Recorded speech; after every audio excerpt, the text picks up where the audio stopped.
Hello everyone. Welcome back to the stream. Welcome Kiki, welcome Iris, here nice and early.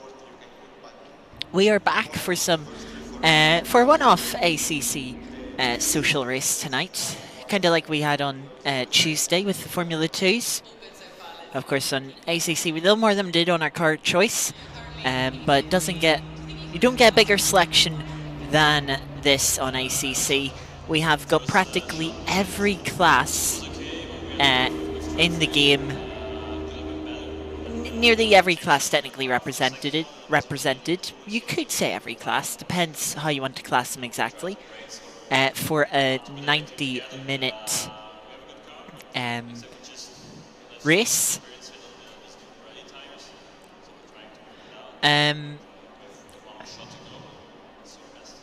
Oh, welcome Fionn. Shame. We've been chaotic. We've been good practice for that race later this month. But yeah, good to see you all. As you can see currently, qualifying has just started. But we have a 3-phase qualifying. The first phase is GT3s only. Then we're going to have GT2s and the Porsche Cup cars out in the middle 10 minutes. So that's when we'll be going out. GT4s and the BMW M2s going out in the last 10 minutes. But yeah, you can see here we have plenty of GT3s. We have, pardon me, 28. Only 5 GT4s. 10 of us in the Cup class. GT2s, we have 10 plus 1 Lamborghini Huracan, which is where the classy thing comes in. Good to see Artie as well. And then we have 4 M2s as well that we'll have to negotiate. So kind of making this a bit like a Nürburgring race. Enduro, where you've got all sorts of classes. Technically no Ferrari Challenge, but these days the Ferrari Challenge cars kind of lumped in with the GT2s, like the Lamborghini Super Trofeo.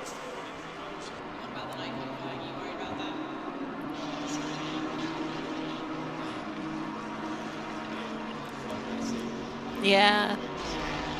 Multiclass is fun, and it doesn't happen too much.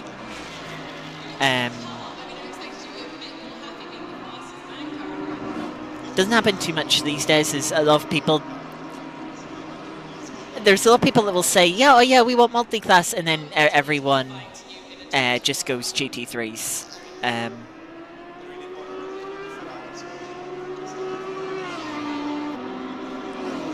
But yeah.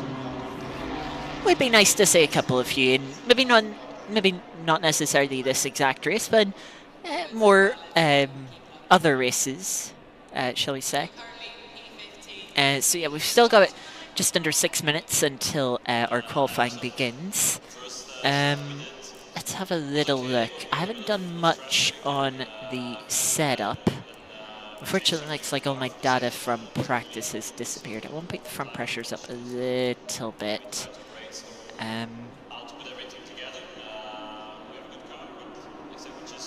Need the GT2 or GT4 pack? Well, the GT2 pack includes a track. The GT4 doesn't. So, yeah. Though, to be honest, I wouldn't recommend getting the packs these days unless they're on sale.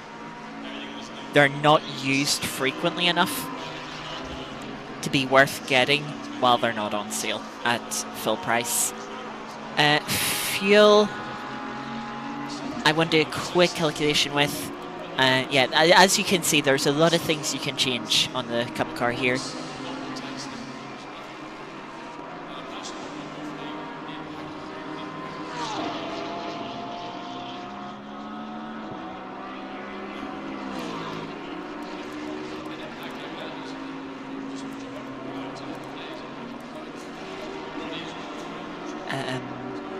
So yeah, one of the things I do want to do is just calculate. I did some laps. Thankfully, this is one of the cars that does tell you how much fuel you use per lap on the dash. So it said 2.6. I'm going to round up to 2.7 just to be safe. But first, I do have to calculate how many laps we will have this race. Top times look like to be 2:18s. The track was only in a fast state for practice. Because, yeah, 2:18s again. So it will be a little bit quicker in the race, but of course traffic will play a role. There's 2 mandatory stops this race. So let's say 2:19, which is 2:39. I'm putting in wrong numbers. So 1:39. So we might see we'll see a maximum of 39 laps this race.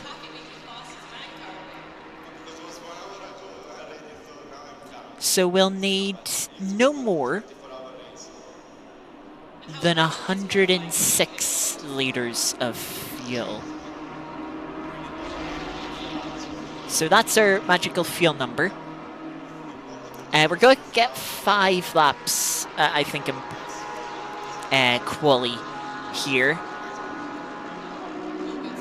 So it'll be 1 out lap and 4 flying laps. Thank you, Artie.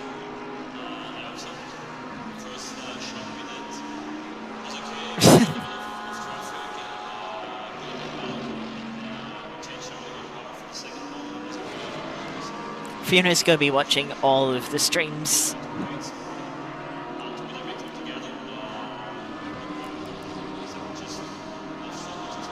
But yeah, if you've got the monitors for it, why not?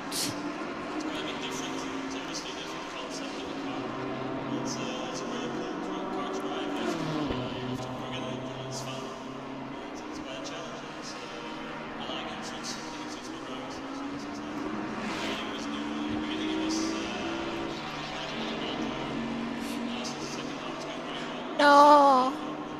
I didn't know your second monitor died. Or maybe you did mention it and I don't remember.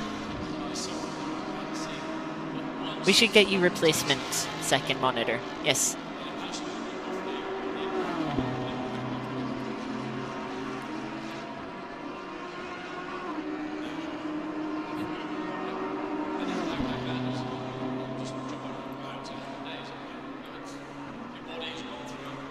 There's already a spectator broadcast stream, Geeky.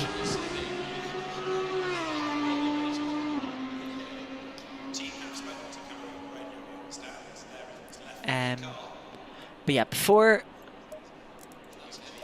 quali begins, we're going to want 14 liters of fuel for quali.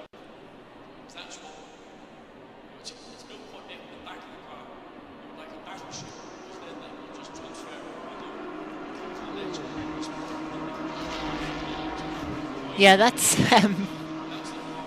not ideal. That's not ideal.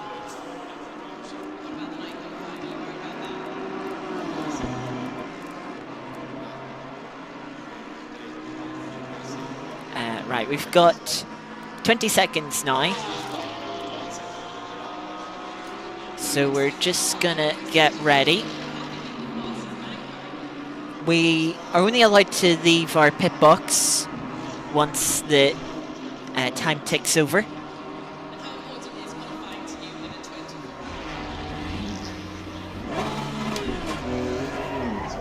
It'd help if I put the car into first gear.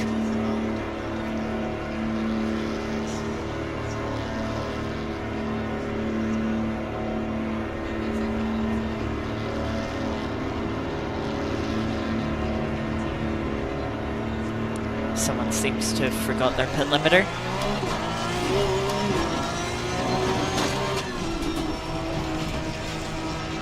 So away we head out.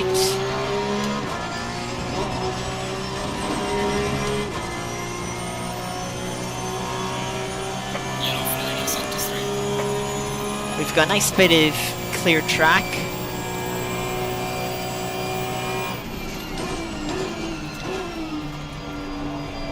Which is good.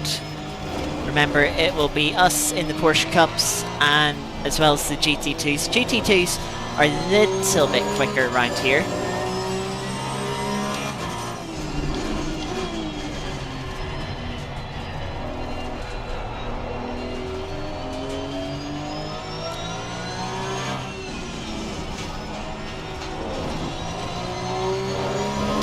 Yeah, downstream delays.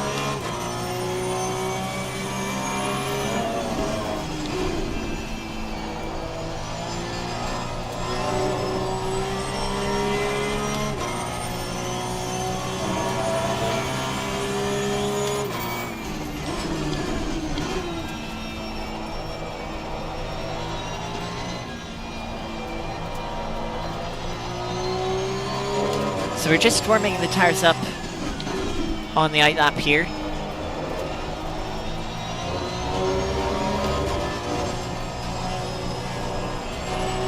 Since in I believe every class apart from the GT3 cars, there are no tyre blankets, no tyre warming.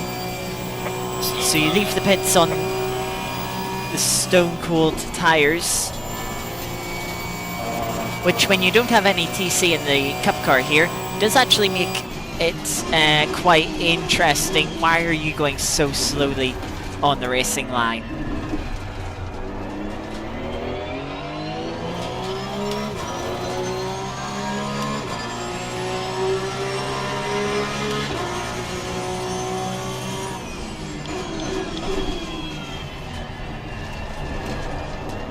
Yes, the GT4 Maserati.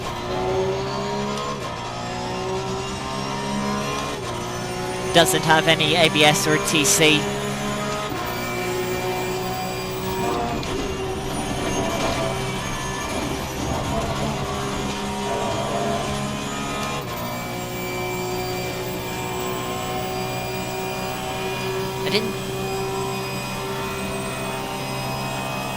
I don't know.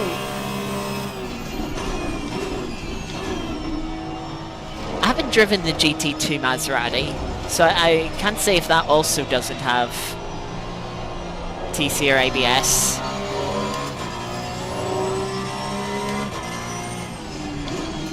I would have thought it did, but maybe it doesn't.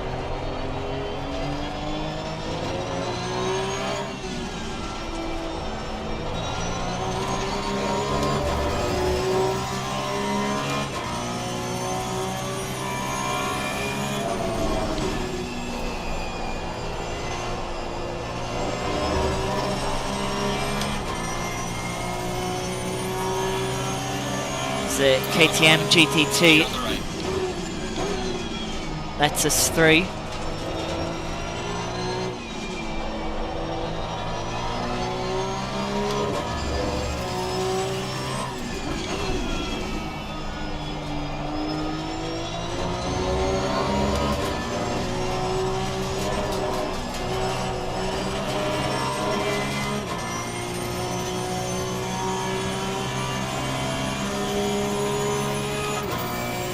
So front tire pressures are still a little bit low. They're just within the 26 PSI window, but they're not as high as we'd like them to be.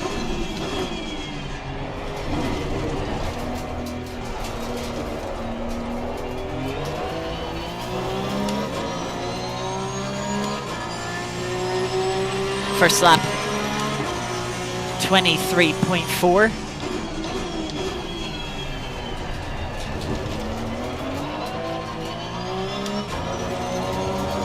Definitely going to improve on that as we get through our 10 minutes, of which we're already halfway through.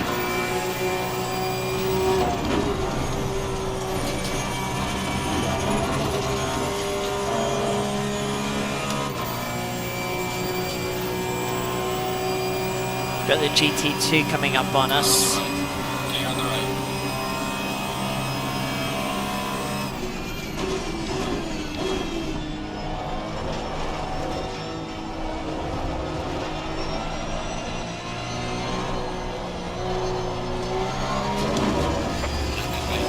just got a little bit of oversteer trying to get the throttle down.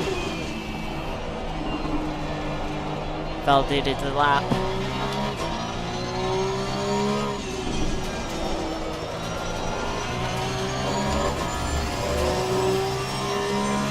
We're lucky that the GT2 caught us.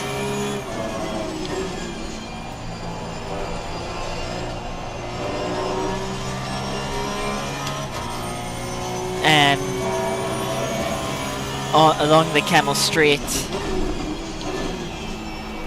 Made it an easy pass for them. Didn't cost us any time. If anything, give us a little bit of a slipstream up towards the calm.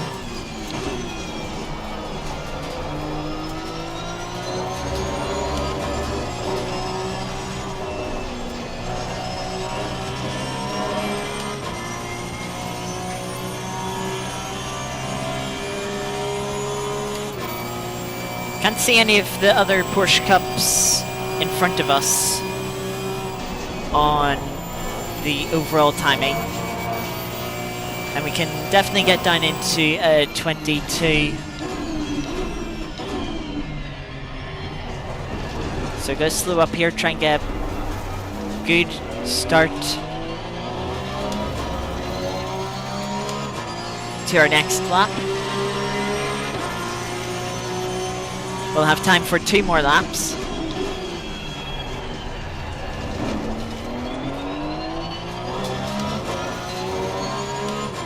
Even better turn 1 than we had the previous lap.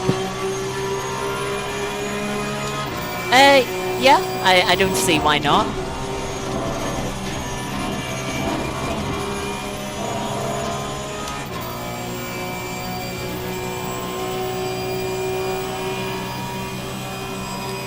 Now, it's not like the commentators are going to be sharing deep secrets.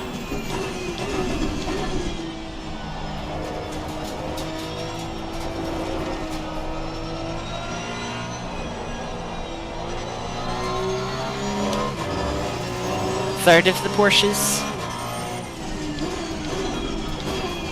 That's where I was in the practice session, so not too surprised.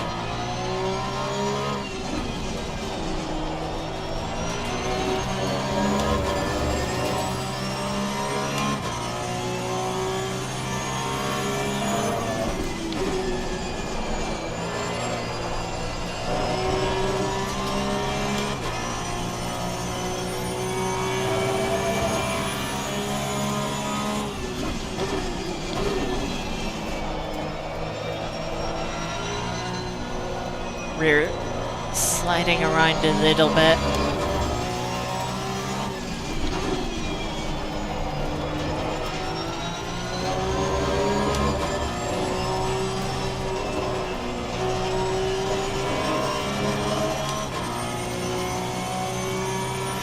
But nearly 1.5 seconds up on the Delta.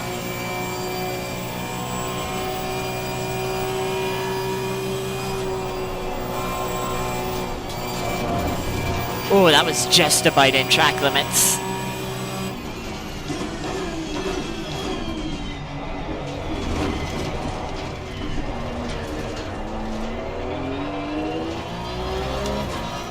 .6 as we come up to the line, it'll be at 21.9. Puts us 29th overall.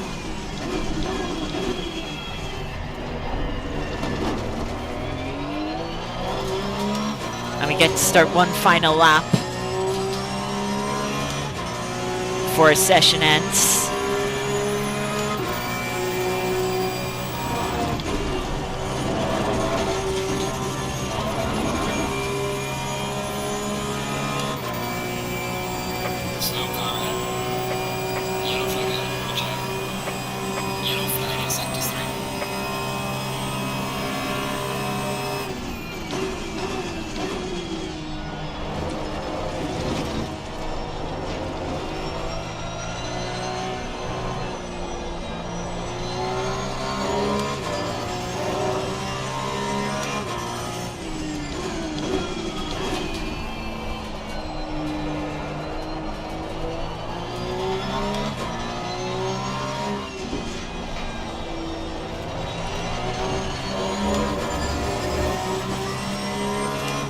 just under a tenth down on this lap. Ooh, that's a big slide. Yeah, wasn't going to catch that.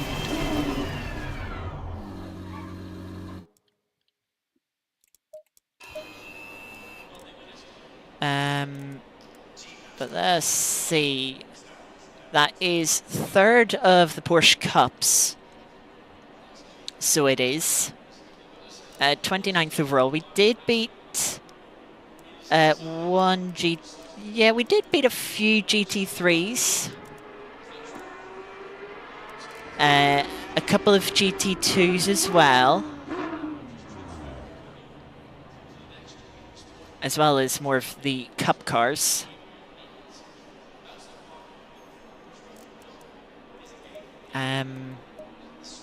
But yeah, the front tire pressures were a little bit low.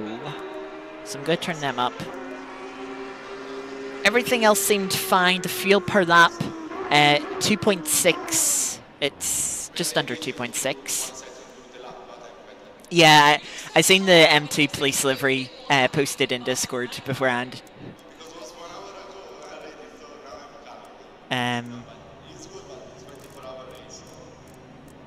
But yeah, it's this one, I believe.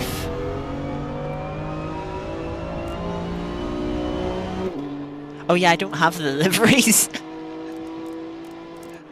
It doesn't help that I don't have the liveries downloaded. We're not going to see the police one, but I think it is that one.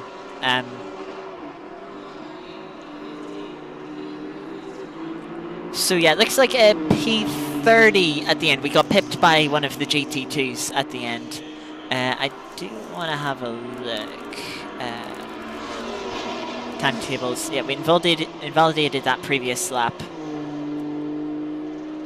And we were quicker on it, and then we didn't finish the last one. Oh, yeah, good girl, Scott.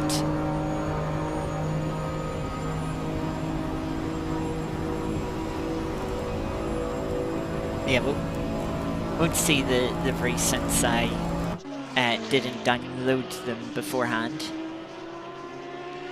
So now to think about our race strategy, we have a 90-minute race. There is a mandatory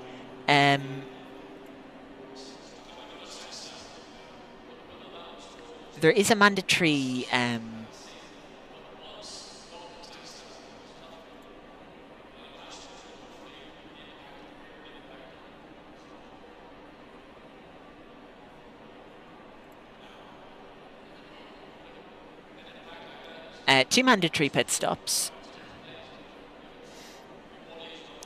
You don't need to download the liveries. I mean, like, you run fine without them. If anything, the game does run better when you don't have the liveries downloaded, because then it's less textures for the game to load in.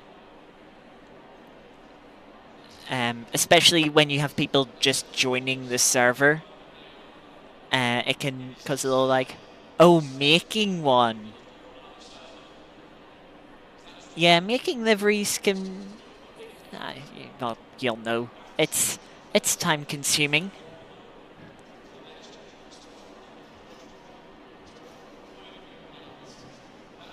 We're running a livery.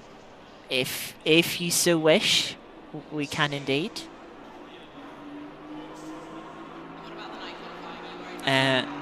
I would need to double check that the community is allowing custom liveries.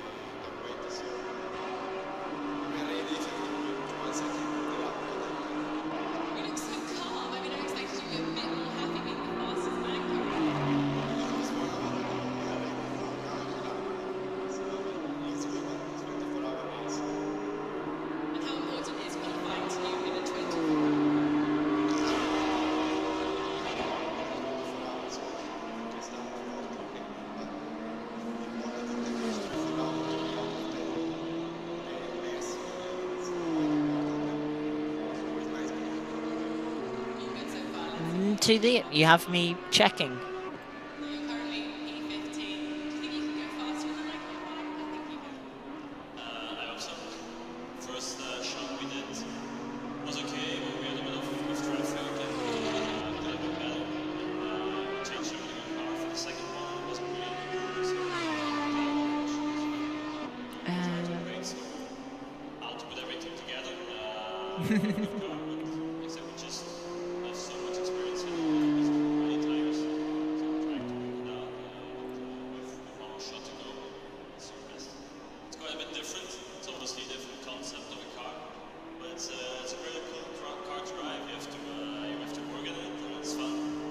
Oh yeah, there is custom liveries.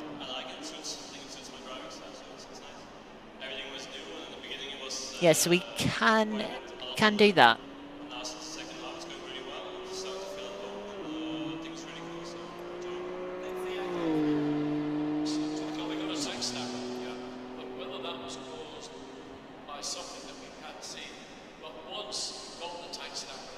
But yeah, there's 2 mandatory pit stops this race. From what I can see, it is only fuel required. It'll be quite difficult to go the whole 90 minutes on one set of tyres. So I'll probably set it 45 and 45, do half and half, and then have a 1 litre pit stop in the middle of all that. I do also just want to revise my fuel calculations. Down to 102 litres of fuel needed.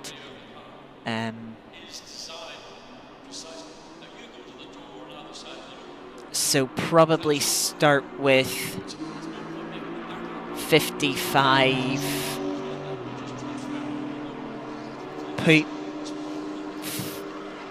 There's no tire change required, but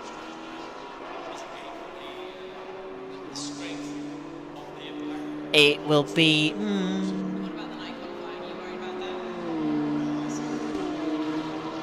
Do I run 2 fuel stops?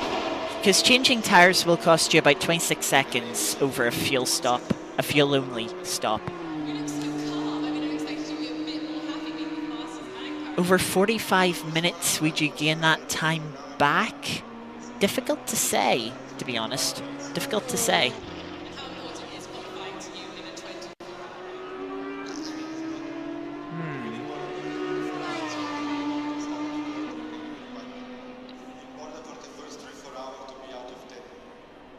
I don't think you would, actually.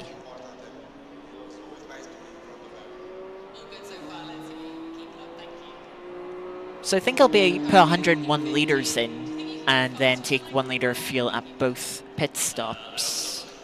First shot we did was okay, but we had a bit of traffic and could have been better. And we changed everything on car for the second one. It wasn't really 90 minutes is very doable. I mean, you can. 2 hours is when you start to stretch it. There's, like, the Red Bull Ring, for example, is a track that you try and take a tire set 2 hours. You could pop them. But, like, it's a standout track. Most, like, every other track apart from the Red Bull Ring, you'll get away with one tire set over 2 hours. Yes, you certainly do lose a bit of pace in the second stint. You know, depending on the track, you could be somewhere between half a second and 1.5 seconds a lap slower. But you will you'll be fine in terms of not losing too much tire wear. Oh, these cars only get 100 litres of fuel. Aha. So we'll need to take 2 litres in 1 pit stop.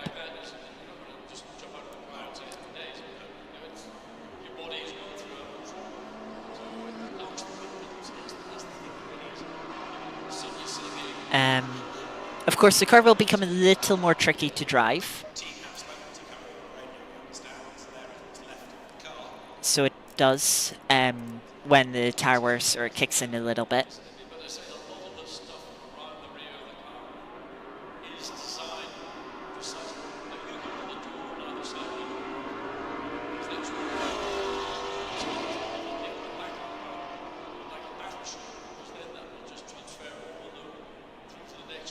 Yeah, especially when you don't have that TC.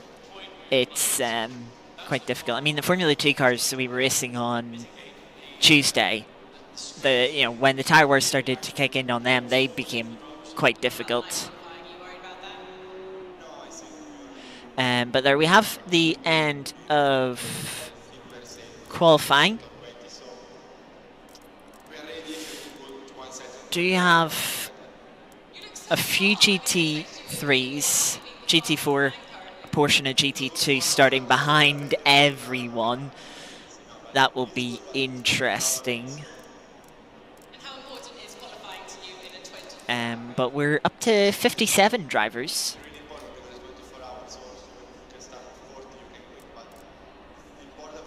And yeah, you can see there 2 mandatory pit stops. There is a pit window, so it's an hour and 20 minutes long. So basically, the pit window excludes the first 5 minutes and the final 5 minutes.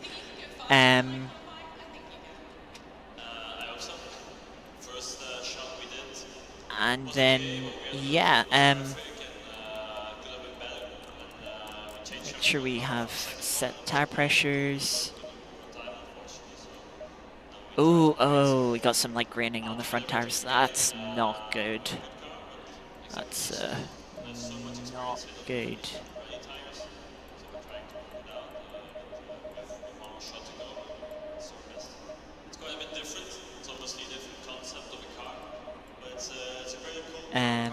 But yeah, we will need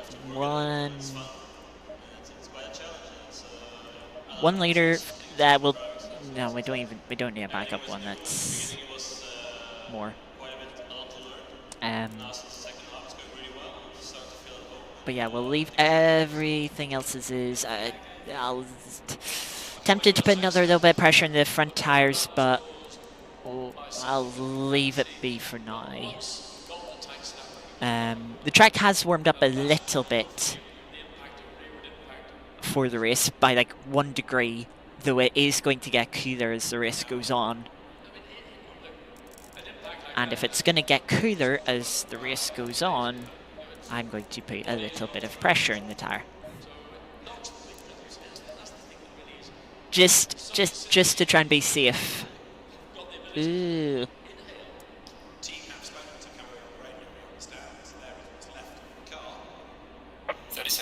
Does look like I'm dropping frames, so apologies if there are issues affecting 20 seconds. The stream. Hopefully they'll resolve themselves soon. Oh, and we have a full formation lap, so I'll need to take fuel for that.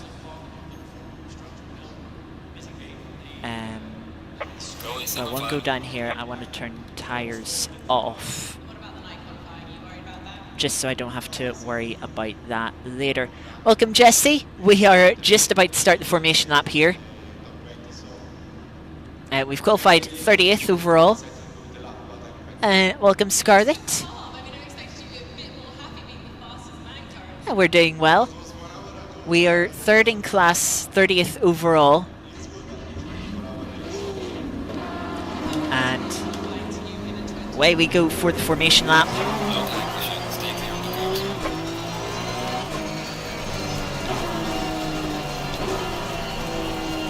A very important formation lap for everyone bar the GT3s. Important to get that tire temperature built up. And that's one of the things we do have to consider about if we do take new tires. We'll be coming out of the pits on completely cold tires, which of course is slower. Is very much slower for a lap or two, as we sort of seen through qualifying.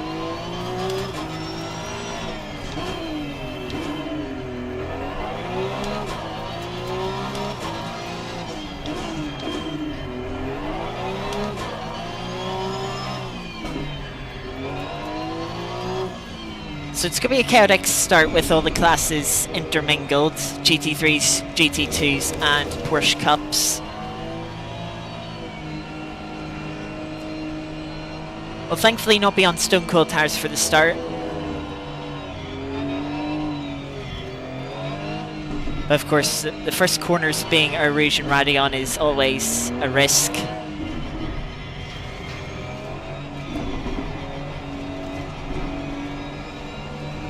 And of course, we are hoping not to get any damage.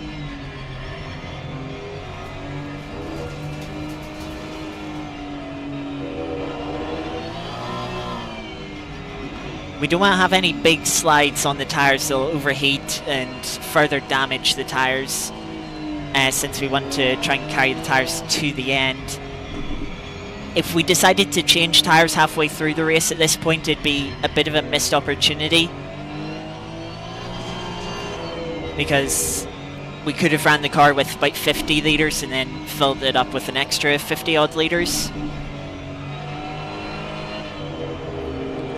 No turn 1 heroes. I mean, you don't need someone to be a hero into a Rouge and Radeon for it to all go wrong. It's just a couple of people make a slight misjudgment, someone loses the rear end, takes too much curb, something like that, and it all goes wrong very quickly. So it is. There is some runoff through a Rouge and Radeon. There isn't a lot, not as much as there is nowadays. Of course, we are running the slightly older version of Spa.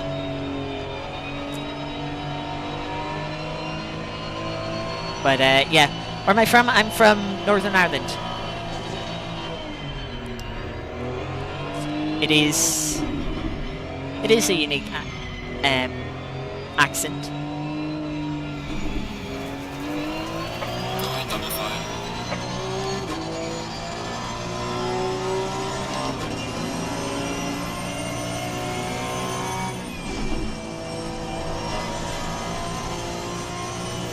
So as we start to bunch up,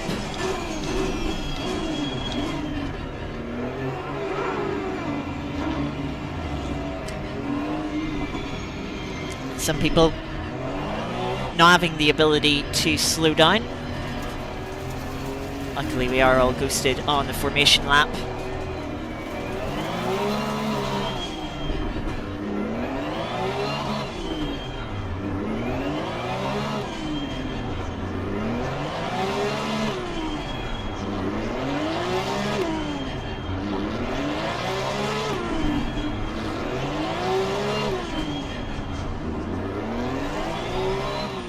Getting the rear tyres up to temperature. We should be getting the call to speed up soon. Gotta be careful with the hairpin here, you know, it can mess up your position.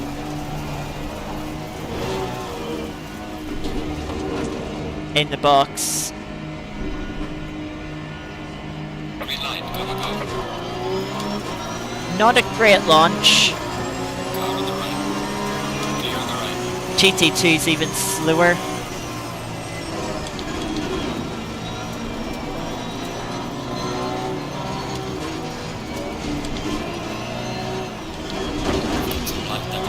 Oh!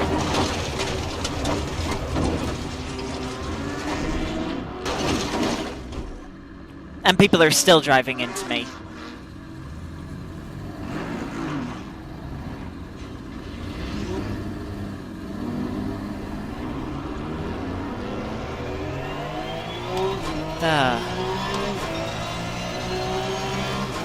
Yellow flag on the child in front. I am not surprised. Yeah, when I say turn 1 can go wrong, I mean turn 1 can go wrong. Great example of that. Yeah, we'll have to do the whole formation lap again. What about the night qualifying? Are you worried about that? No, I think we are no plan or Uh, I think we are safe on the top 20, so maybe if you have to put 1 second to the lap. we will have to wait You look so calm. a couple of minutes before starting the formation lap. Fastest man currently. Because it was 1 hour ago already, so now I'm calm. Yeah, that was about half the grid, over half the grid in that easily.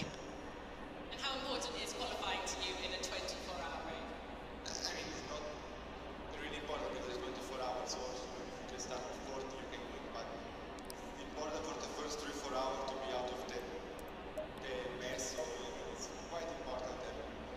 But yeah, I didn't quite see what was going on further in front. You don't want to be looking like 5, 10 cars in front of you and then have the car right and end up missing the car in front of you, just Was okay, but slowing down for something. traffic and could have been better. And we changed everything on the car for the second one, and it wasn't really an improvement, so we couldn't improve in time, unfortunately. So How's over there in Ireland? It's out with all right. everything together. Could be worse. Good car, but except we just Could be some other place in the world that I will refrain from mentioning current events. But yeah, it's all right. car to drive. You have to work at it, and it's fun. Nothing particularly amazing about it. Nothing particularly bad. Everything was new, and in the beginning 30 it was seconds. quite a lot to learn. And now since the second half it's going really well, you start to feel at home. There's the 30-second warning. 20 seconds. Well, we got a sex now, yeah. But whether that was caused by something that we can't see, but once we got the tax snap, there was nothing more than a passenger will hopefully with the impact of rear end. So yeah, let's hope people have kind of learned their lesson. Stay single file. Just jump out of the clouds in days. Your body is gone through a shock. So it knocks the thing rhythms. That's the thing that really is. Suddenly you're sitting there, you've got the ability to inhale. Team have spoken to come over the radio and stands there. But yeah, it is a shame. And the problem there was the instance started towards the front of the field, which meant everyone had to avoid it. Not 5, not 10 people. How did the car stall? Pressure, stay away from curbs.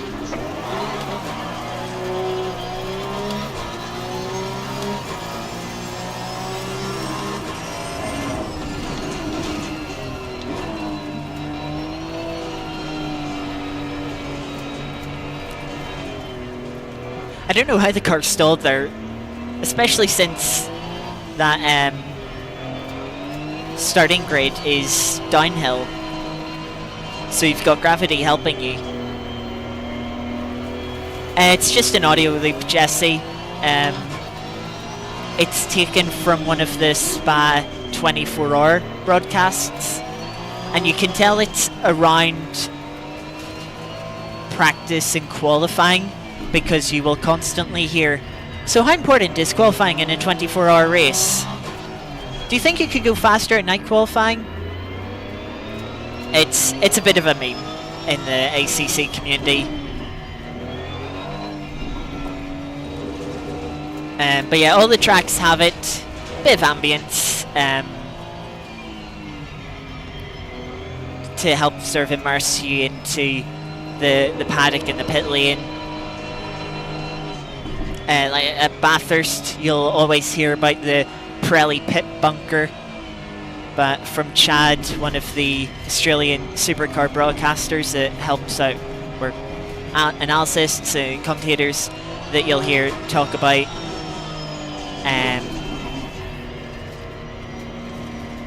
that helps out with the Bathurst 12 hours. Yeah, I stream a few times a week, not daily, but 3 to 4 times a week, usually. Sort of at a point where I just had a number of weekly series finish last week, so a little bit up in the air on what's coming over the next few weeks. There isn't many plans, but there are some. Such as a 2.4-hour race at Brands Hatch on Sunday. Not multi-class, that one, just GT3s, but there's currently 47 people signed up for that one.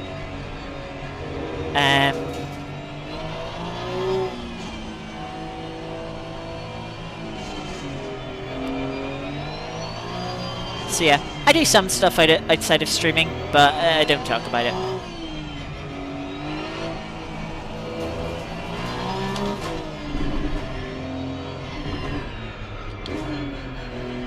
Yes, we will have to talk about that. It's not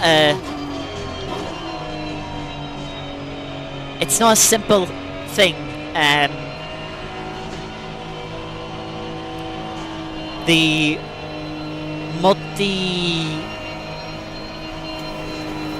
The multiple drivers per team feature in ACC is very easily broken, let's just say. So yeah, there are some procedures that we'll have to go through with that.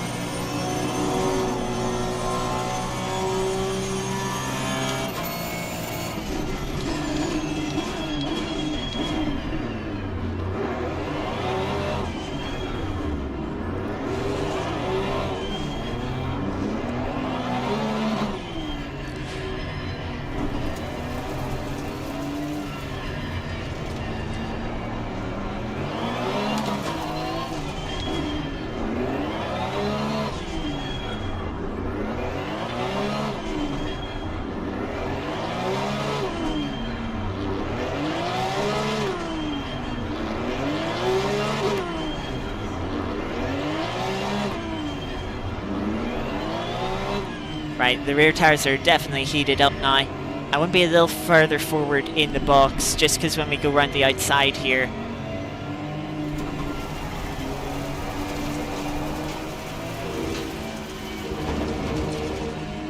we fall back a little bit, and then just hold the speed. Green light, below again. And away we go again.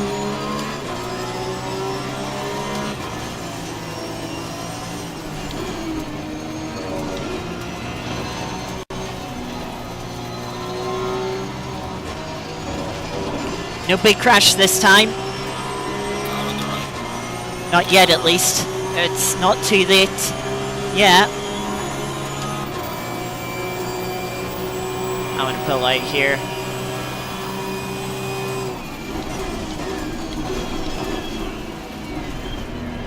A couple of cars have come firing in. We've got a couple of cars round.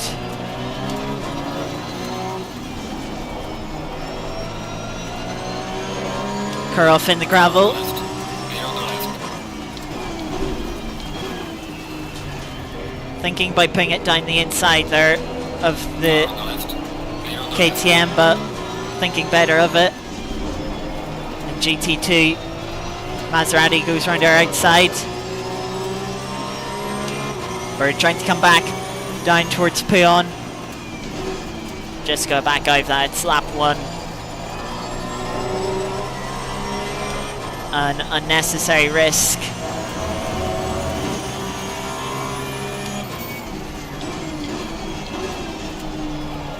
A bit deep into the chicane here.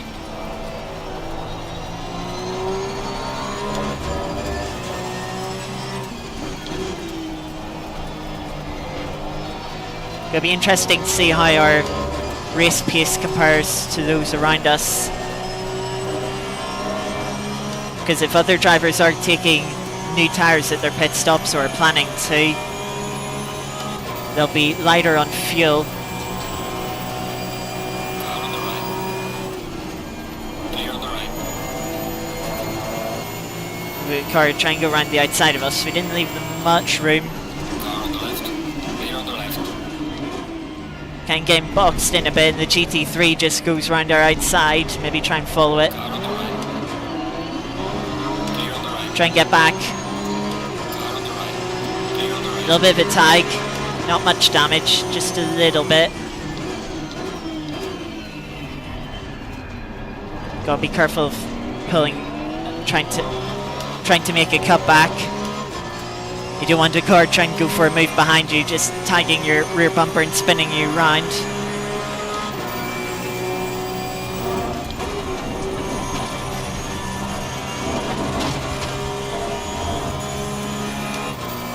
So as we head up the hill through Erosion Radion for a second time. No car in our immediate vicinity as we get to the Lacombe chicane. That was an awful rejoin. Car on the right. Clear on the right. Trying to get around this GT3, gonna cut off the inside just so they don't make a late lunge.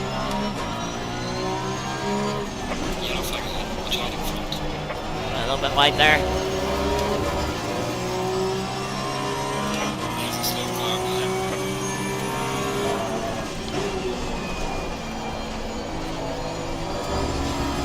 Rear end trying to come round on us Clear on the left. through Puon. Struggling with understeer.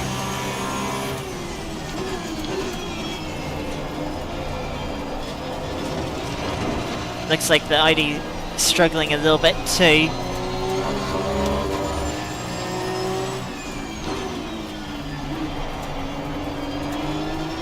ID having a look.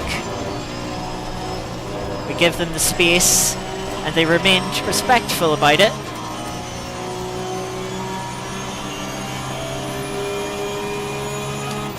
Now the ID should be easily able to set up the move here through Blanchemont.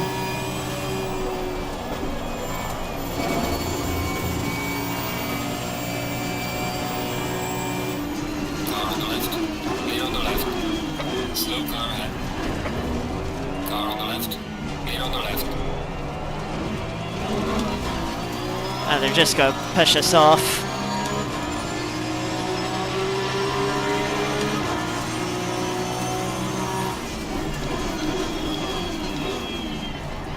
That's not scary at all. Clear on the right. Get the nose open. Lambo's going to get both of us here.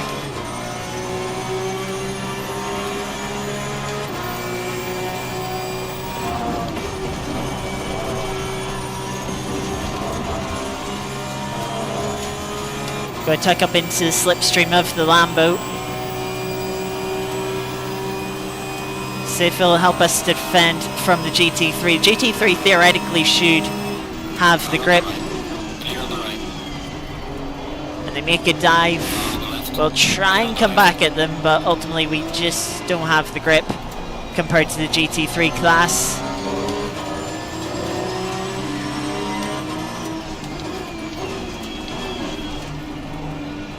Doesn't get much closer there between us and the GT3 in that braking zone.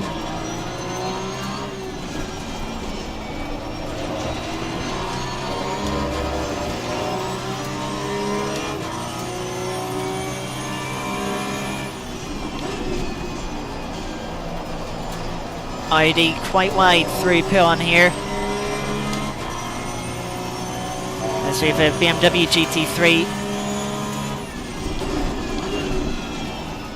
catching up to us now.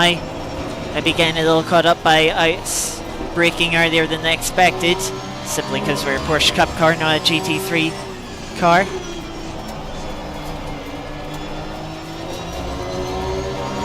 ID using all of the tracking a little bit more there. And then we're going to do the same out of Stavelot.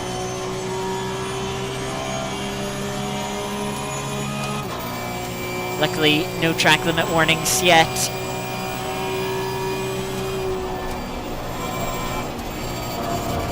You can see how much a GT3 catches up through Blanchemont.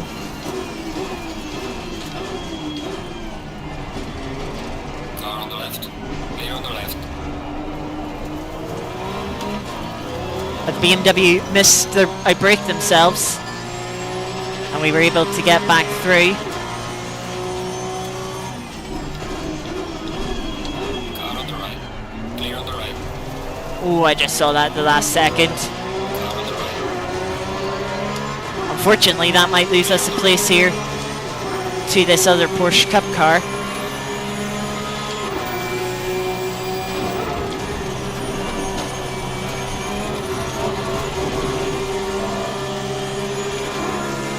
on the right. Just about kept it within track limits there. Carried more momentum. Might get back past, but we have a GT2 car coming here. Car on the right. We're just going to make it 3 wide. The Porsche Cup car backed out, and we're going to hold on in front of the GT2 through they come.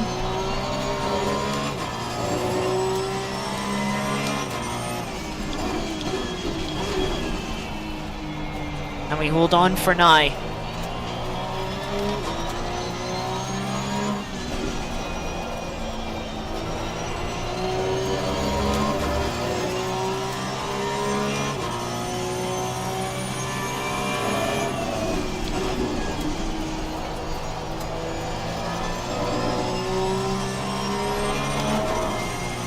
So yeah, we have quite a gap to the cars in front of us.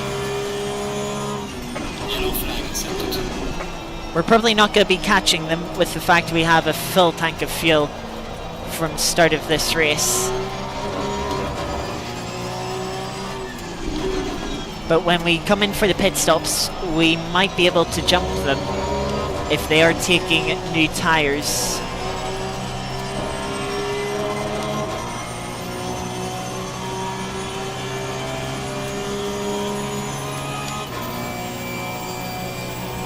So we do have to think about when we want to make the first of our 2 pit stops. Bit of a bad line through there.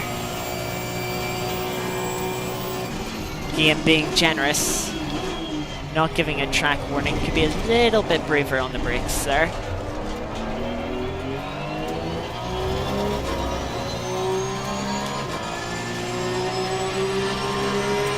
Something happened at the bus stop. The order of the cars behind us shuffled quite a bit. The pit window's open, and it is open until there are 5 minutes left in the race.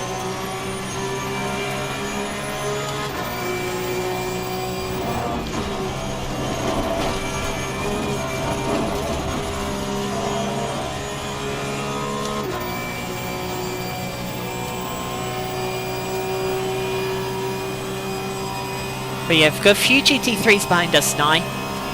The Cup and the GT2 have fallen back.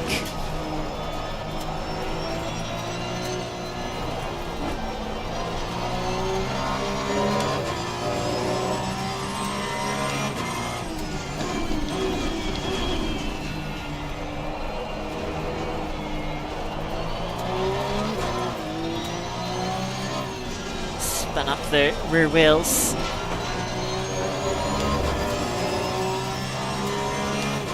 You can see the BMW 31 is now closing in relatively quickly on us.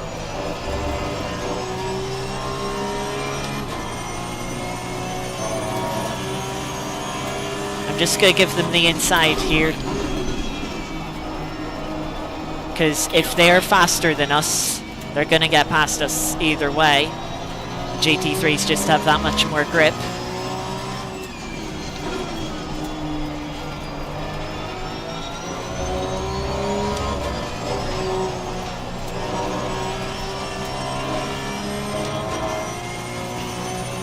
So I don't want to lose extra time fighting a GT3 that's just going to pass me anyway, risk getting damage and whatnot. Just remembered I also need to turn and change tyres off.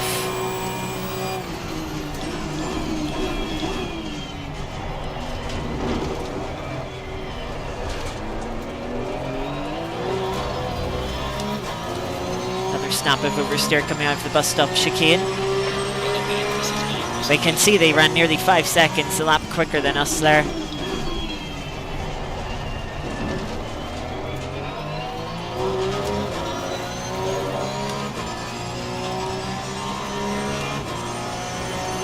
So we're 12.5 minutes into the race.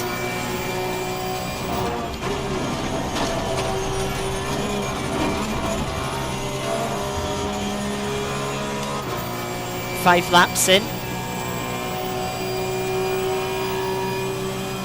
You can see the GT2 and Porsche Cup now on the relative at the bottom.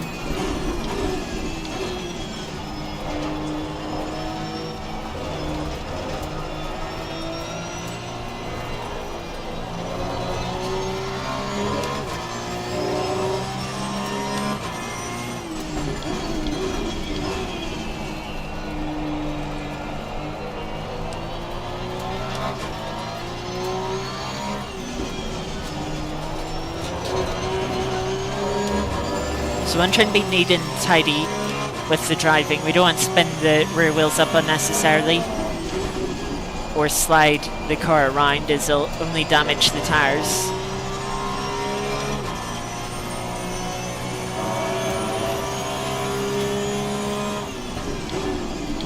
Which is the real enemy of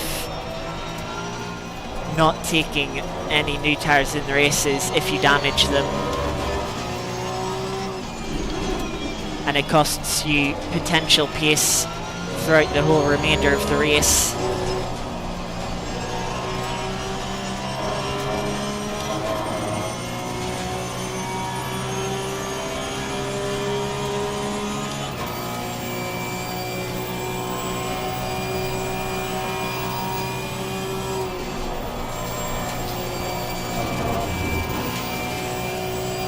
Running the track limits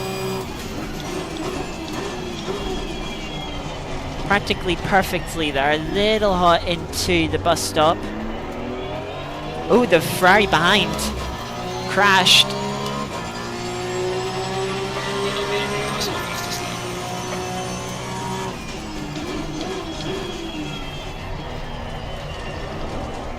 Looks like they had a moment through Blanchemont.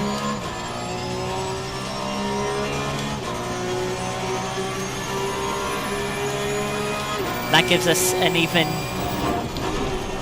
bigger gap to the cars behind.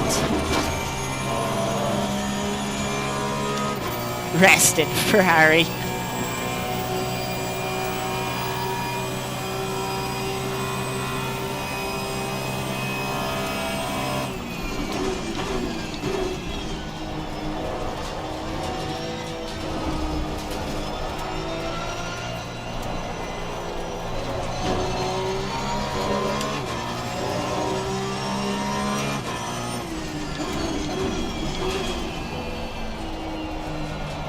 Slow car ahead.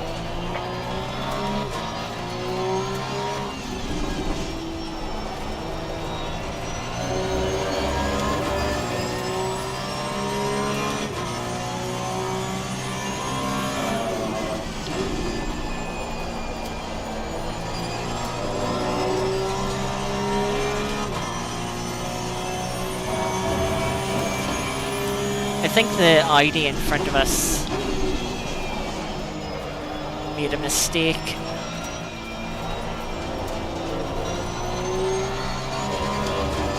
I'm going to assume they were the one that caused the white flag. I didn't quite see on the minimap in time.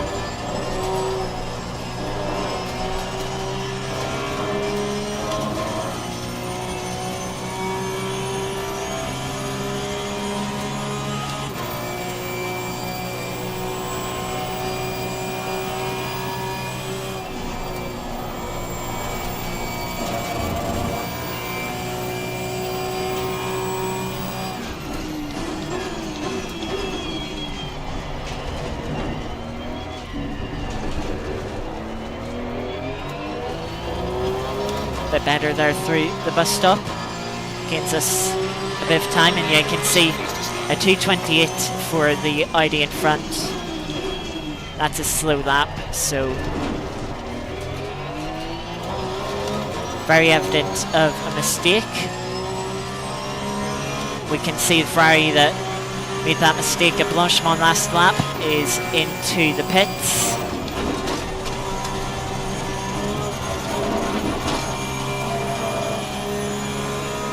Yes, that is a good point, Fiona. The P3 on the overlay is class position, which is quite useful, since you can also see the overall position on the relative. We're in P28 overall, so despite us seemingly going backwards so far this race, we're still higher up than where we started. Overall, of course, we started P3 in class, and we're still P3, so that hasn't changed.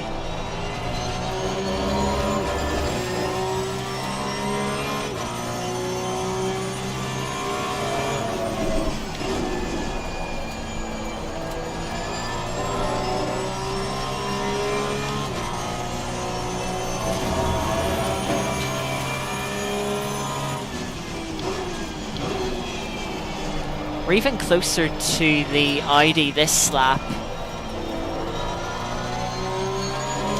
So it seems like they're having another slow lap.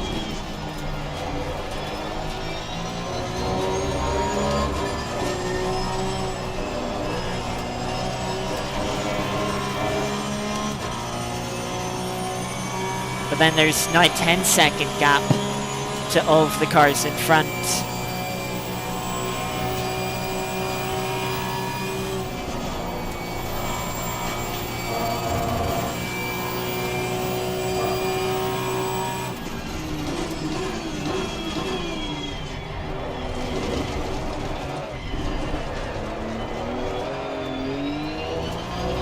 Then a slide through the bus stop. We want to try and avoid that. 8.5 tenths quicker than the Audi last lap. Yellow flag accepted. As the number 700 has had issues. That's a GT3 car. That might have been one of the front runners.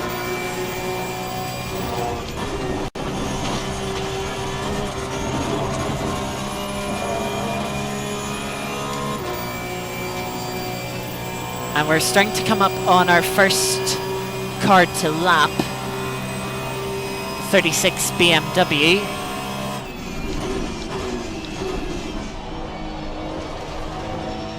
Yeah, 717th overall, so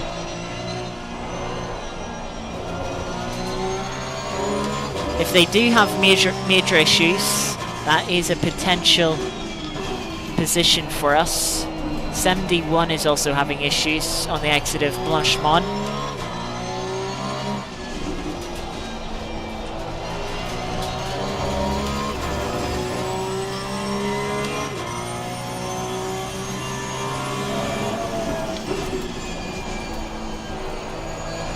And I've seen a brief yellow flag for the 37, which I think is the Porsche Cup car behind us.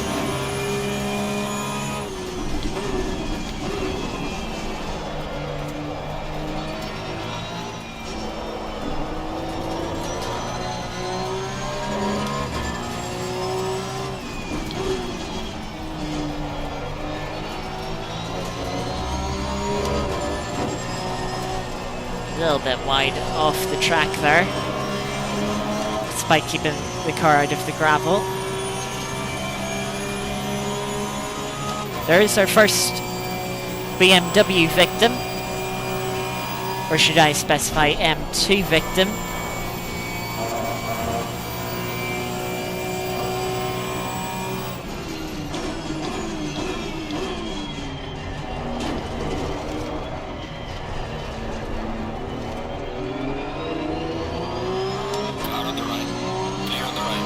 Almost thought they were gonna let me through into the bus stop with the fact they were putting a couple of wheels onto the grass entering the bus stop.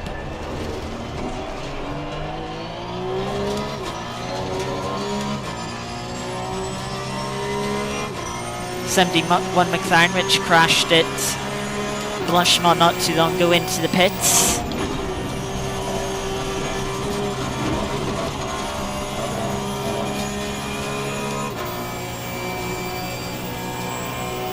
And there is our second M2 victim.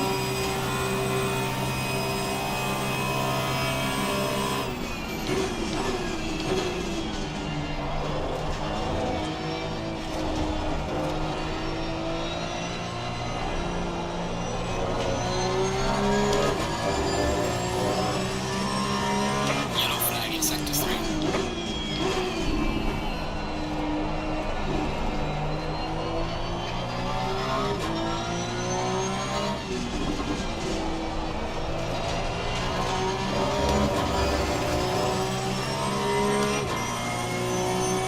And we're getting there. Clear on the left. Yeah, we pretty much are. Starting to catch the M2s. They haven't had a great day so far. Not too long before we catch the GT4s as well. And I don't know about you, but I'm not sure I recall constantly being lapped by GT3, GT2 and Porsche Cup cars a nice calm drive.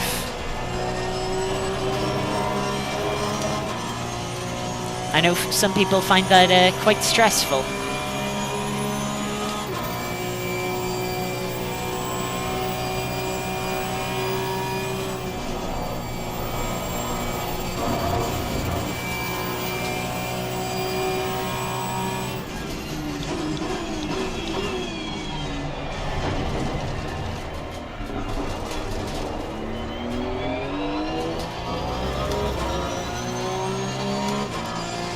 completing our 10th lap now.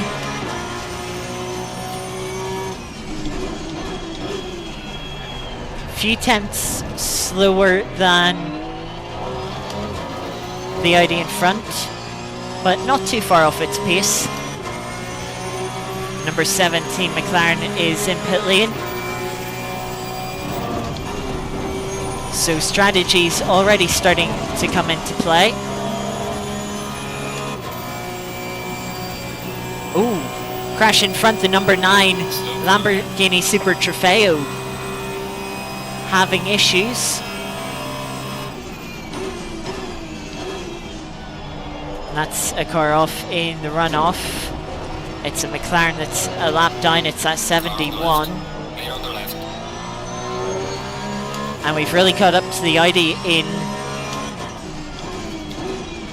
through they come this time. Maybe a little bit distracted by the McLaren.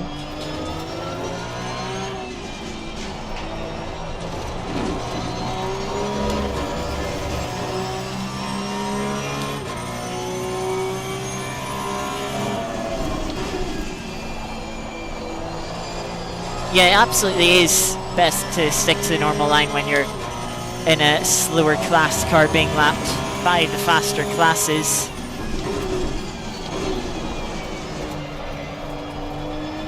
A little too late on the brakes there. Car stepping out, Audi a little wide on the exit of the chicane.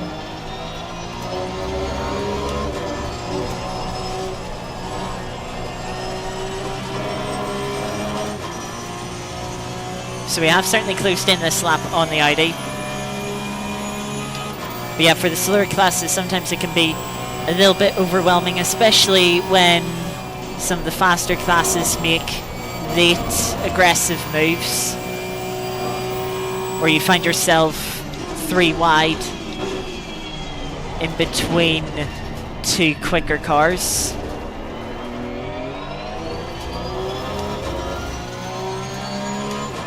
Yeah, 27 there, we gained 2.5 seconds.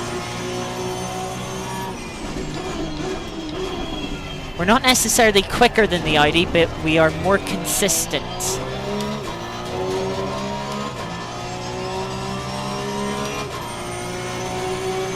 I see we have a different car behind us now, it's the 92 McLaren.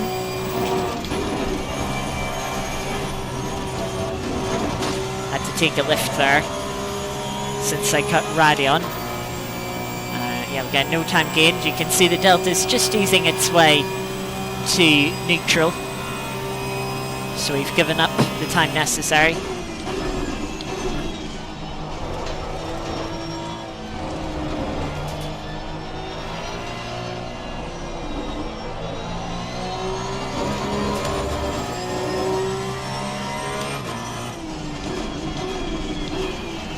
Car behind the 86 having an issue.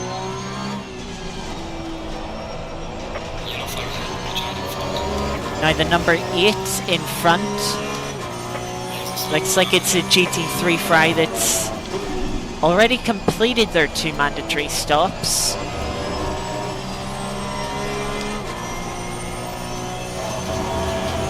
Fry should be able to get to the end from here, but it certainly isn't ideal. You can see the Audi in front getting held up by BMW now.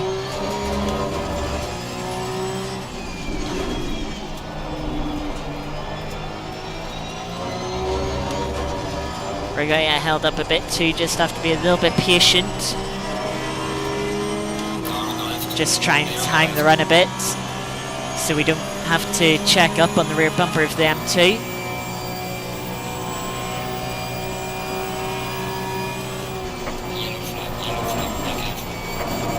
Crash at the bus stop.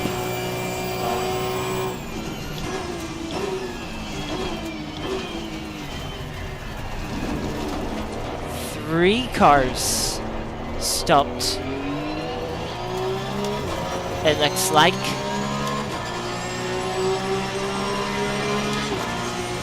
Yeah, I just think cars stopped I couldn't tell if they were in the runoff or not, so I just started lifting and braking earlier, just in case they were sort of sideways across the track. Did lose us a little bit of time, but better safe than sorry.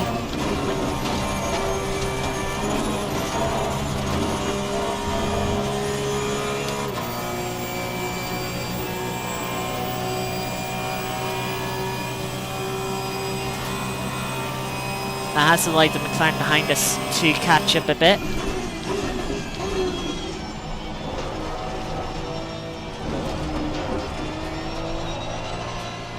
Looks like the 49 is having an issue. Looks like they are TG'd even.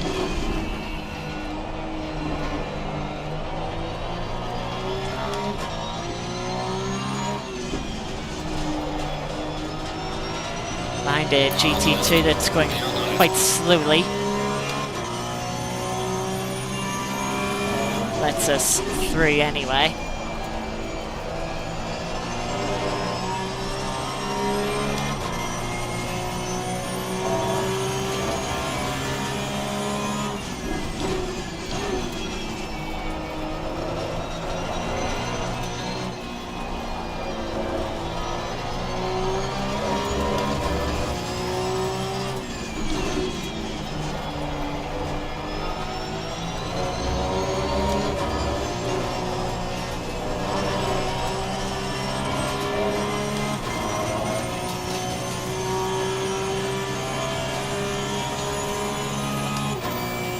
Someone got to drive through the 17. Didn't see that pop up. But yeah, I wouldn't be surprised to see some track limit DTs this race.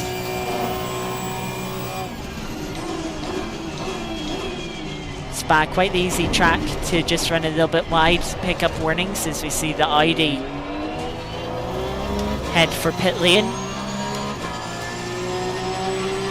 Ah yes, we're just past the 30-minute mark. So it looks like all of the cars that are going for 2 sets of tyres making their first pit stops now.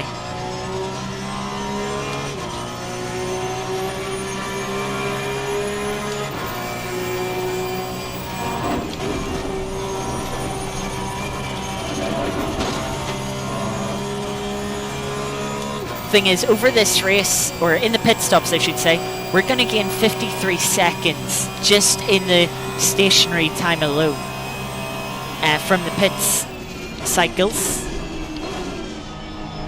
over the 2 pit stops.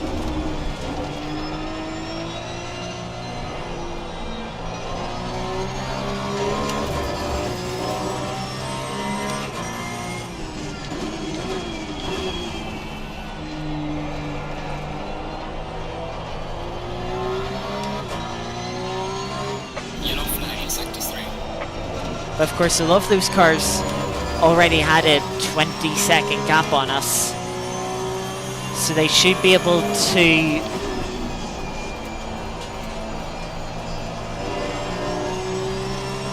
catch back up and pass us, especially when they have the new tyre advantage.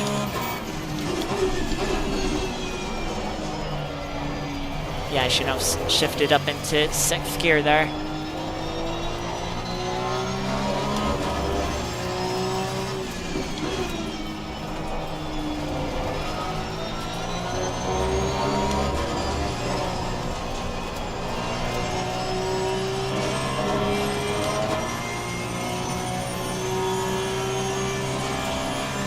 Now the leader is already over half a lap ahead of us.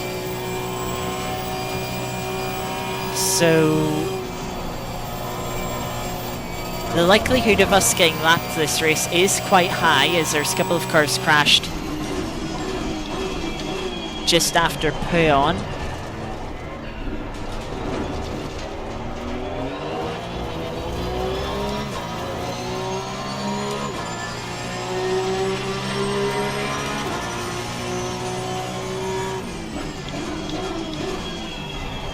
Starting to catch up to another M2 here.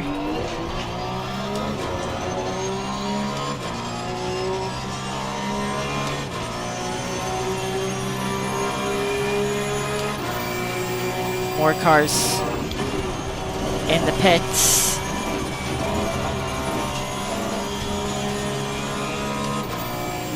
Car on the right. Gonna Clear on take the a right. quick drink here.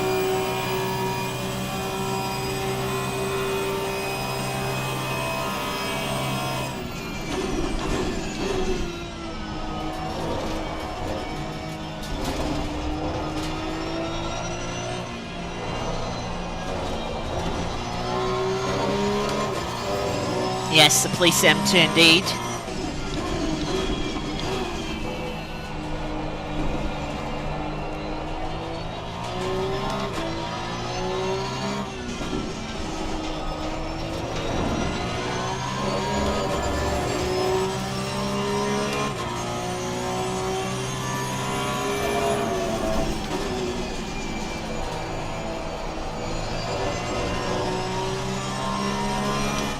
Yes, we're up into P2 in class because one of the front two Yellow flag in sector were 3. in the pits.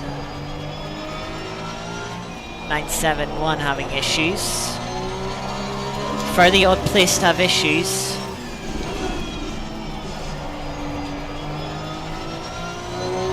So maybe triggered by sort of an multi-class exchange, shall we say?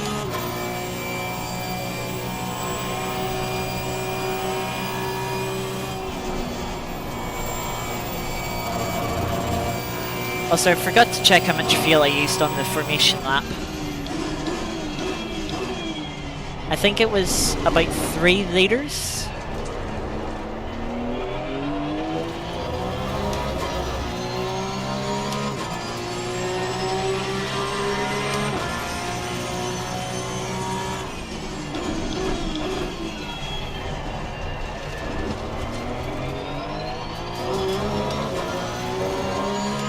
More cars in the pits.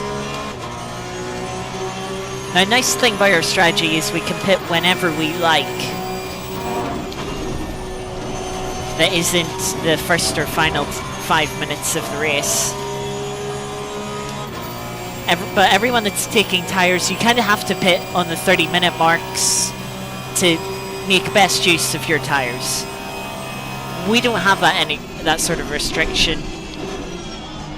We pit purely when it's best for us to do so based on track position. Now at the moment we have a lot of free air, so it's not beneficial for us to pit. We'll stay out. But then if we do find ourselves in traffic or catching up to a lot of traffic, that is when we decide, right, now's the time to pit.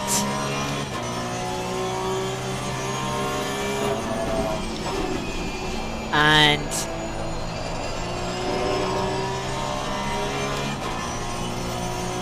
that will hopefully put us back into a bit of clear air and we don't lose as much time in traffic.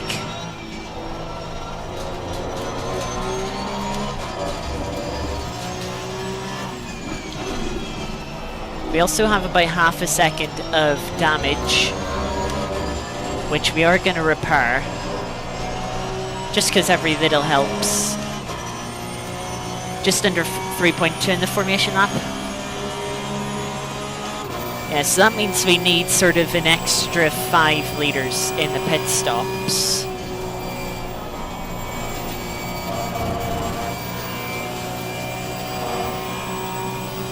Yellow flag in sector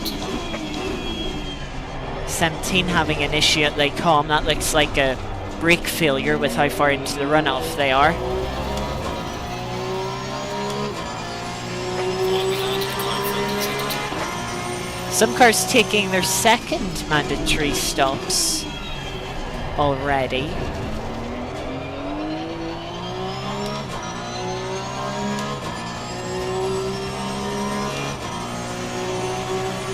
There's a car leaving the pit lane, watch out.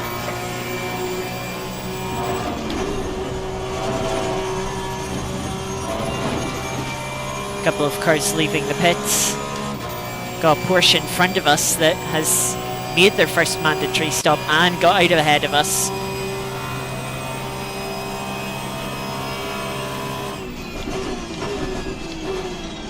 The 86 BMW is BMW that was not too far behind us before they made their pit stop.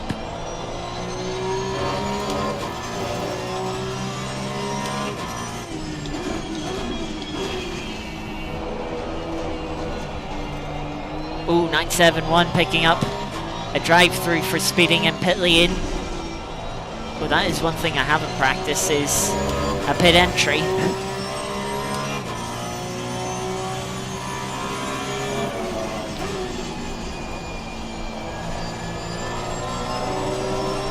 I should have finished my final quali lap and just came into the pits at the end of it, just for practice.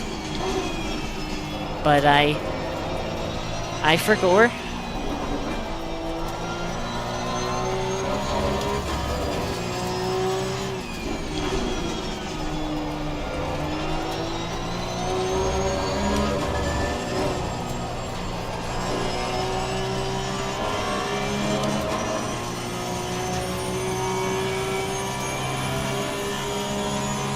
Catching up to another M2 and a couple of GT4s here.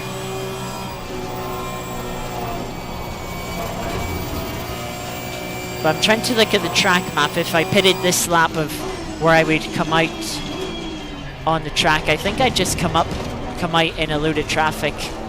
So I don't think it's worth pitting.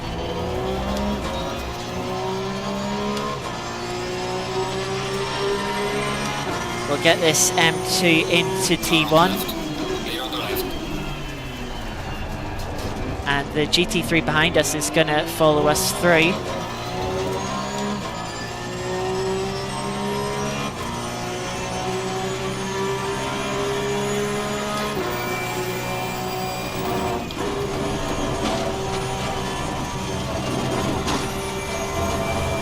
A little bit of a cut over Rouge and Radeon. The Porsche behind us, the GT3, mistimed their run, and they had to lift and lose all the extra momentum that they had. Which means instead of flying past us on the straight with extra momentum, they had to use the slipstream and then outbrake us.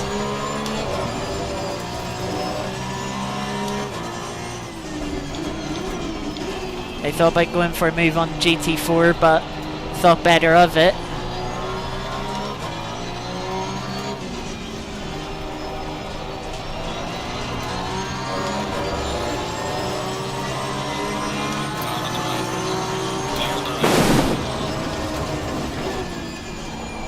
That was stupid from the Porsche.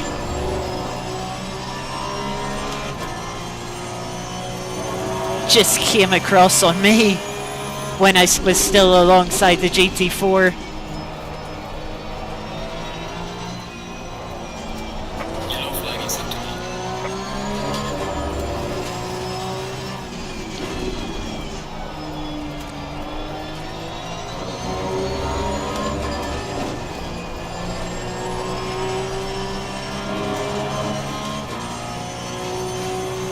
Only got a 10th of damage from that. Thought the McLaren didn't see me there for a second.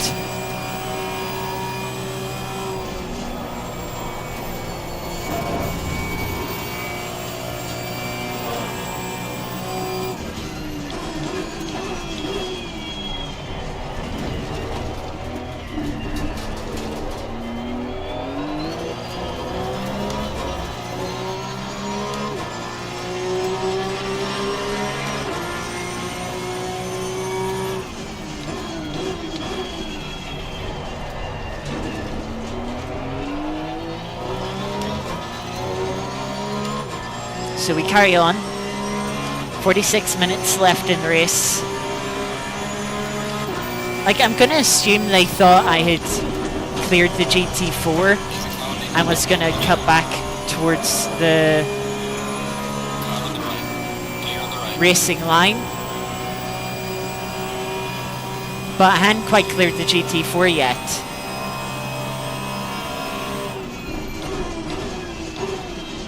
Catching up now to Maserati GT4.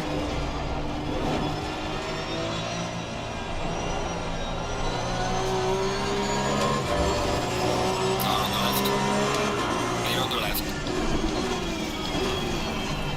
And that is how you set a move up. We're going to leave the door open for the Lamborghini behind us to pass. Lamborghini that has completed both of their mandatory stops. Car on the right. Clear on the right.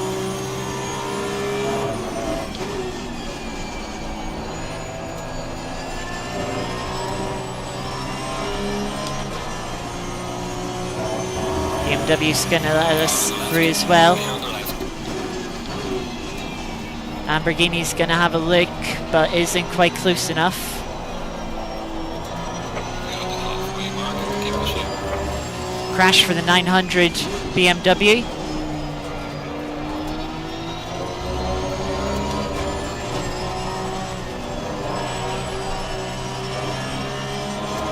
Yes, the BMW with indicators.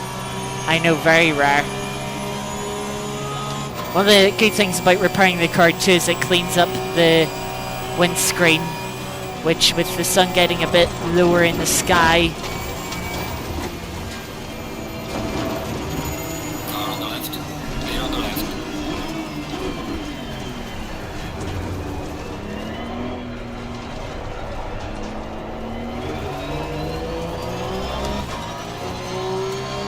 that was not the best rejoin for myself, but I give space. Car on the left. Clear on the left.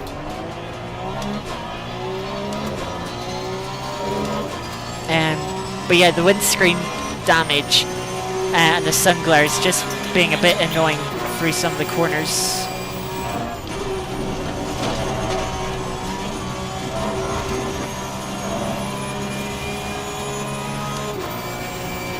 Car on the left. Clear on the left. But that's a Ford behind. Car on the right. Clear on the right. Right, this is when we pit.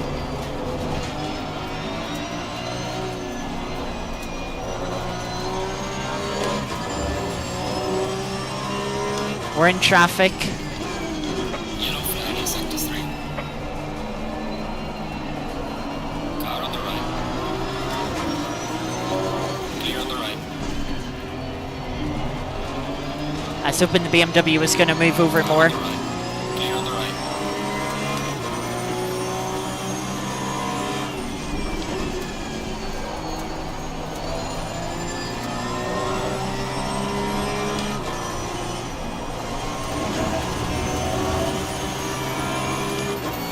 Car on the left. Clear on the left. Lamborghini thought about going round the outside, but decided against it.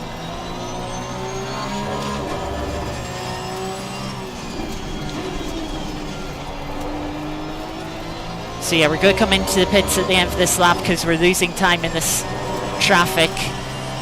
That sweet track position we had a few laps ago has completely vanished. Car on the left. Clear on the left.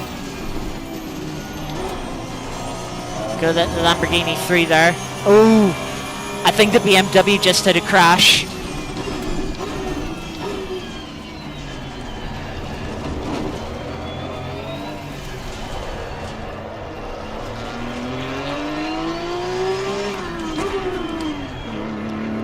Into the pits. 1 litre of fuel, repair the damage. That'll take 4 seconds.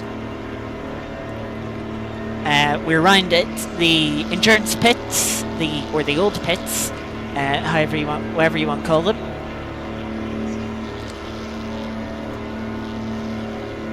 So we just drive through the new Grand Prix pits.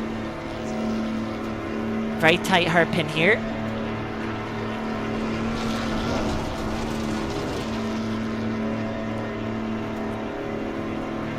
And then our pit box isn't too far down.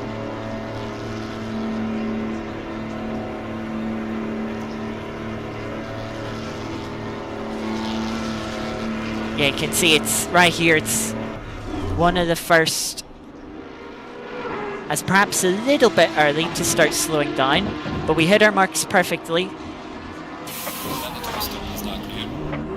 Let's go. And we're away again.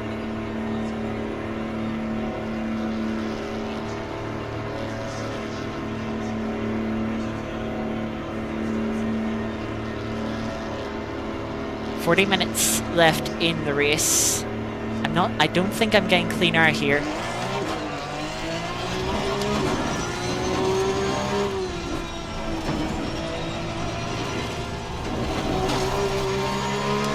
Following the pit exit.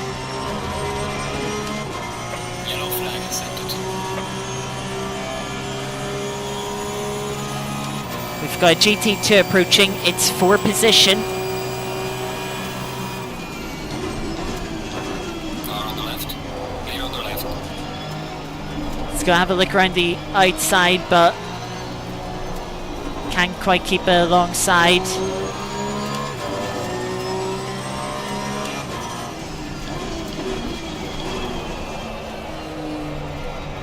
Little deep to the rear end, sliding and dragging the car out a little bit wide.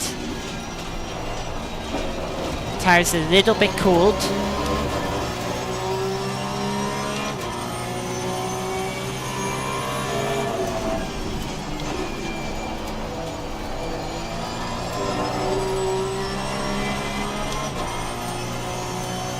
Now technically, Iris, it wouldn't be a windscreen wash. It'd be a tear off. It's not that hard to pull a tear off from the windscreen.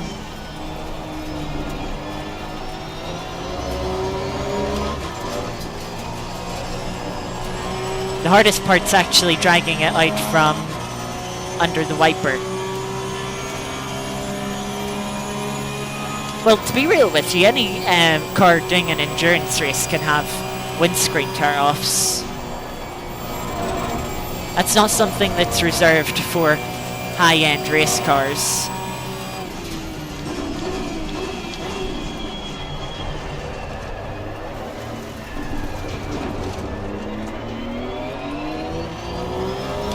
Very messy bus stop there.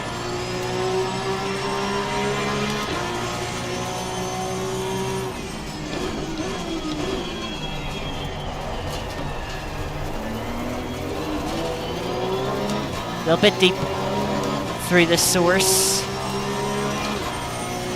GT2 looks to just be backing off a little bit. There's a car leaving the pit lane. Watch out. They could have tried to carry that run and get past us.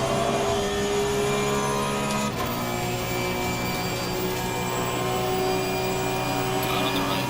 Clear on the right. Before our Rouge and Radeon, but they knew they were going to have the straight line speed here. But they weren't close enough for a move. Didn't feel brave enough.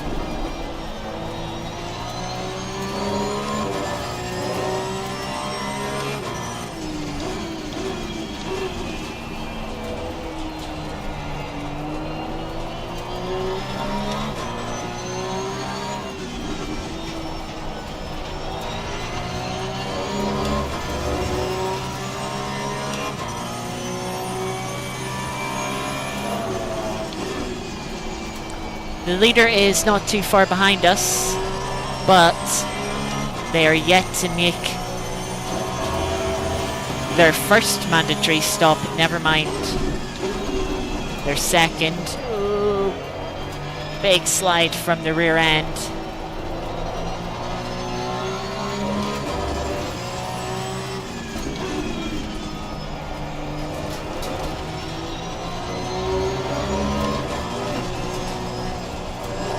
Car's certainly a little bit more slidey in the second half of the race.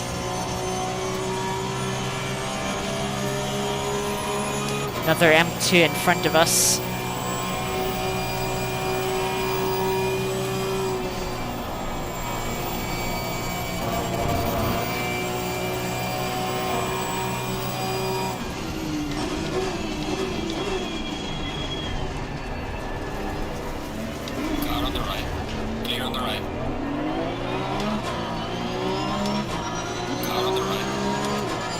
GT2's go alongside us.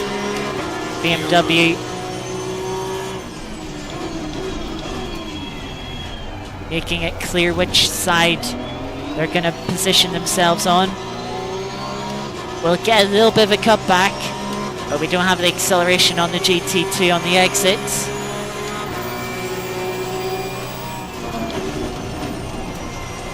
Don't run into the back of the GT2 up through Erosion Radion. We'll be in the slipstream, but we know just how quick that those GT2s are in the straights. You can see it pulling away even with the slipstream.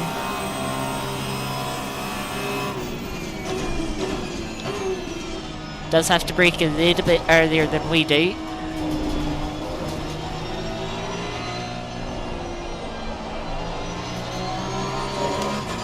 If we're lucky, we might be able to get a move through the middle sector.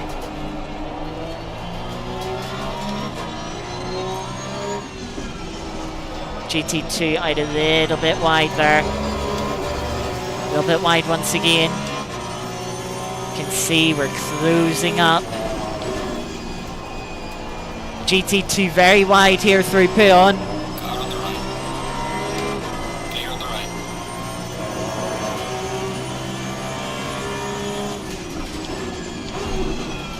And is gonna lose the spot.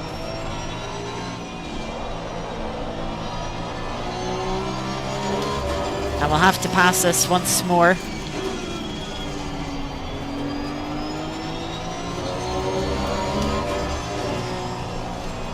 .151 getting a drive through for track limits.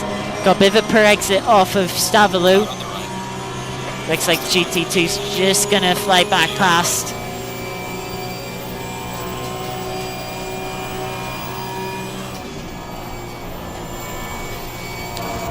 Goes up a little bit through Blanchemont. Once again, the GT2s outbraked themselves, ran wide, and given up the place. This isn't ideal for us because look, we're doing 26-second lap times when we should be doing 24s.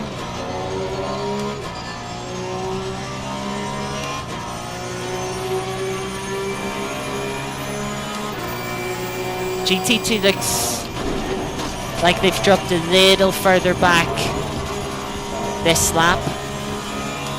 So they might not be close enough to get us on the Camel Straight here, but we are going to get held up by this BMW 3 they come, as we're not quite close enough to them to pass them on the straight here. Car on the left. Clear on the left. Looks like they braked early to let us through, and if anything that was more... Okay, it didn't cost us as much time, but it felt more awkward. Wasn't expecting it.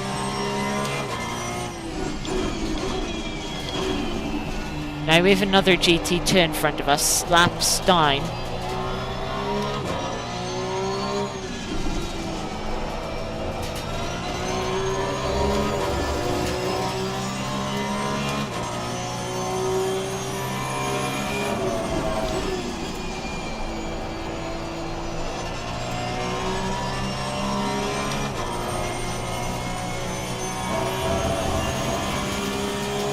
Yellow flag accepted.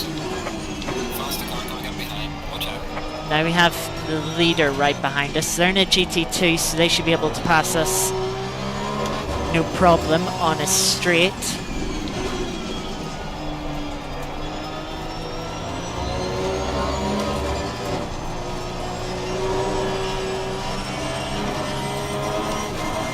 Car on the left. Not sure what side of the track that Audi was going to stick on. That's a bit close for comfort.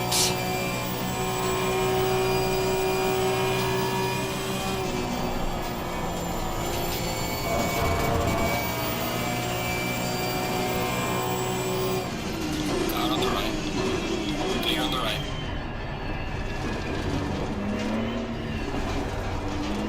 Braked a little bit early to help in letting the leader through. Looks like the Maseratis lost a bit more time. leader very deep into turn 1.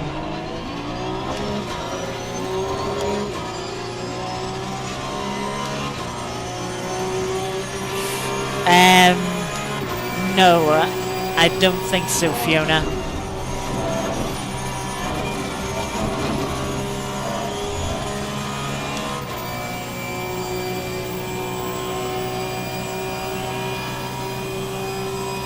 Because you have to remember the Spa pit lane is essentially 2 pit lanes long. It is such a time loss.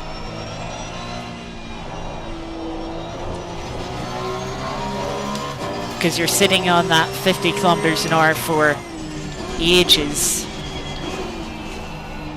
But fun fact, you do not lose as much time in the Spa pit lane as you do in the pit lane at Indianapolis.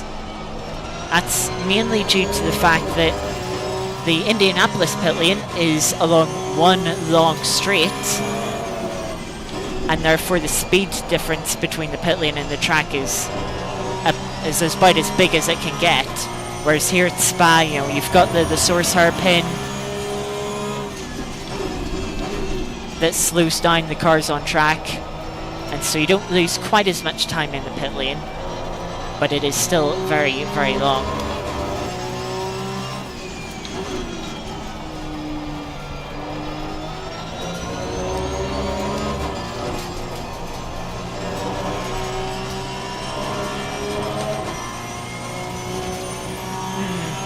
The thing that bugs me with the Indy pit lane is they don't use half of it. Slow car ahead. There's no more pit boxes after you pass the yard of bricks that denote the timing line for the track.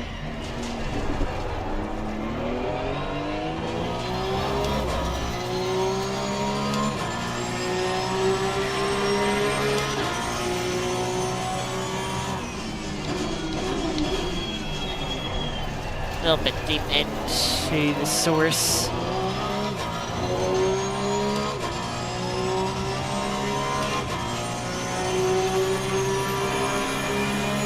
But yeah, we've got clear track position again.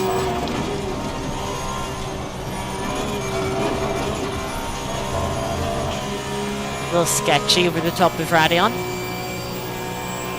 But yeah, we're back into the position of there's not much point in pitting.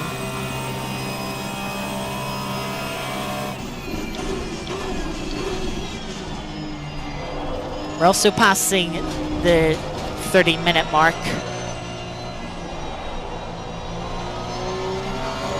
So we're going to see more people going through pit lane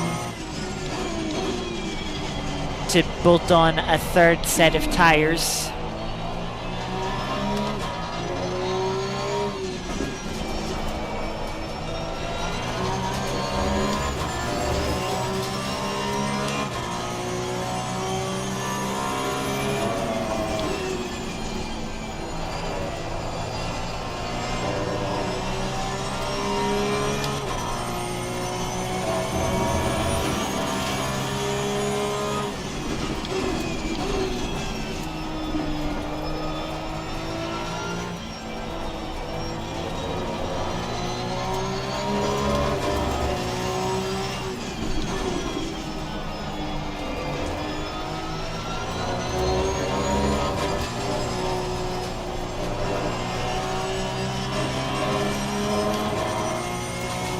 Catching up to another M2 here.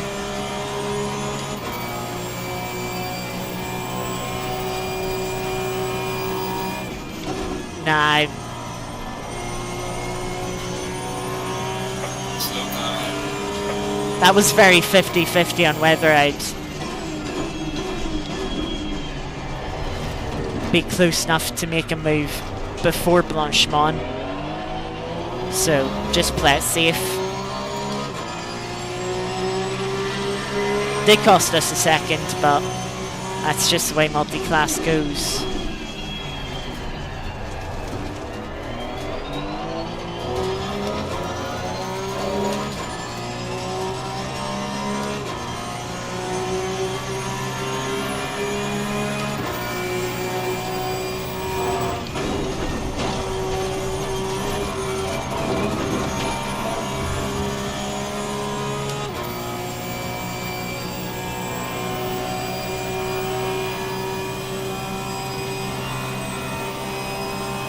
So just over 25 minutes left in the race.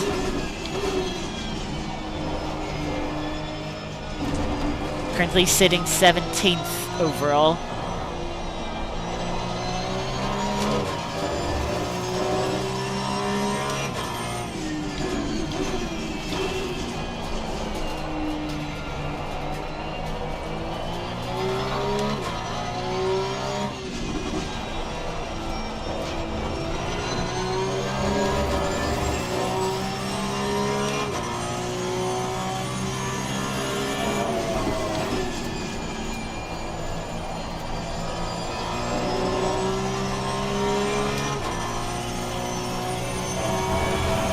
So if I had to guess how the rest of this race is going to go, is that we're going to leave our pit stop to the last lap that we can within the pit window.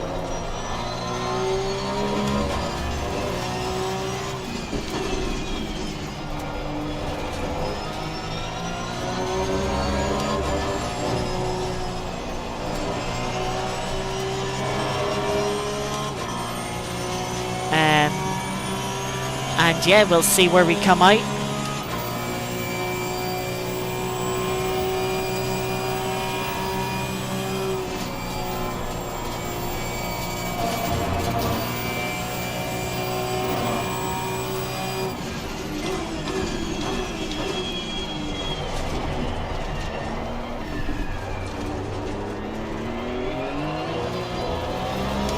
A little bit of a messy bus stop. Our new fastest lap of this stint since we pitted, which is good to see.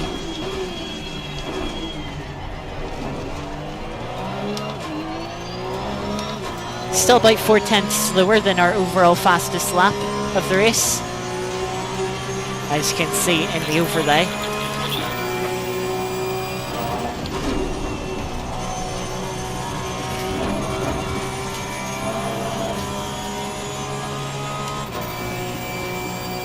Past a couple more cars in pit lane, but they're completing their final mandatory pit stop, so we'll lose position to them when we come in to make our own.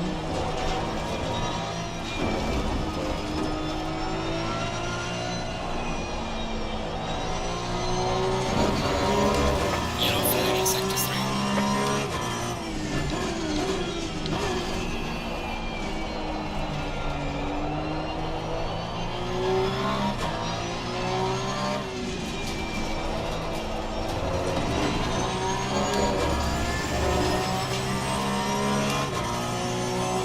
But you can see now in the relative,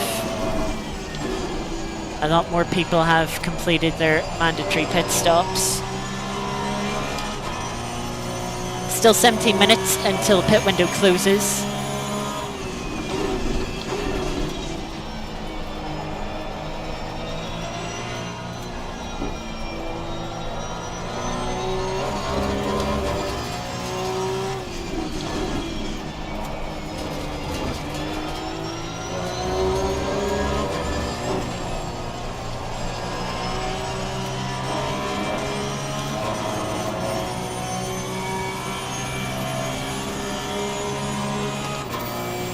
Do you have a Mustang GT3 catching up to us? Just out of the pits after making their second mandatory pit stop. Problem for the 491 in the middle sector.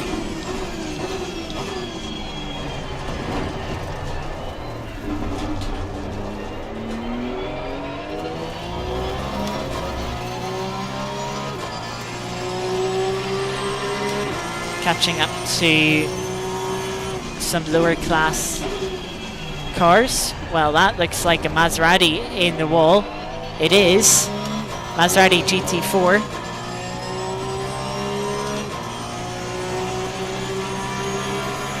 This is going to be a little bit awkward timing with the BMW.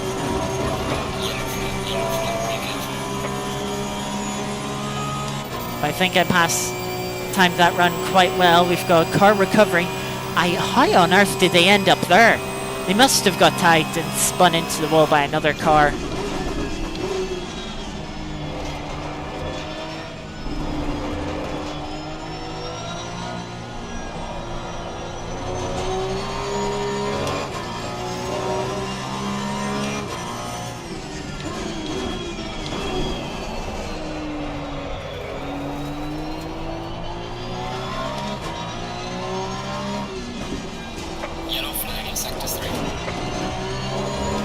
car off at the bus stop now, the number 23.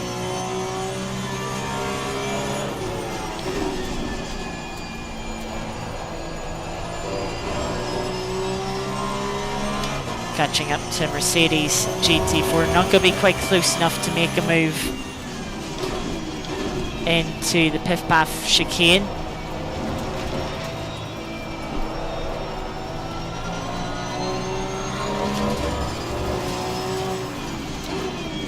Thought I'd move into Stavlo, but wasn't worth the risk.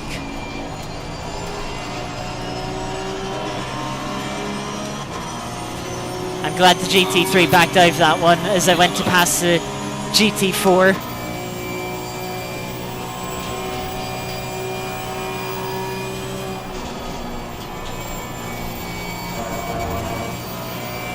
You can see how much more speed through Blanchemont GT3 can carry. Car on the right. Clear on the right. But the GT4 is actually very momentarily re-overtaken the GT3 as I just sort of backed them up.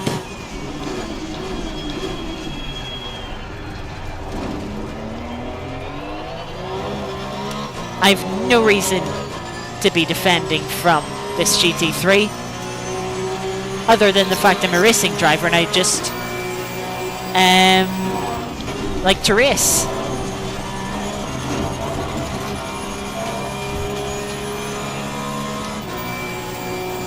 You can see the GT3 closes up through Rouge and Radeon. Doesn't quite have the straight line speed to get the move done though.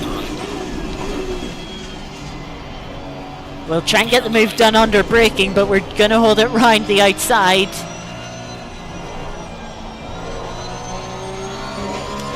And hold on to the place for now. Oh, a big snap on the rear. Car on the right. Clear on the right. GT3 was going to go for a cutback, but I wasn't having it.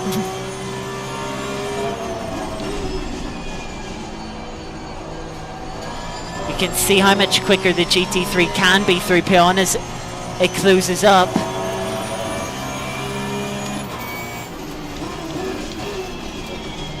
But the space isn't there. I go defensive into the Piff Paff chicane as GT3 was looking to the inside.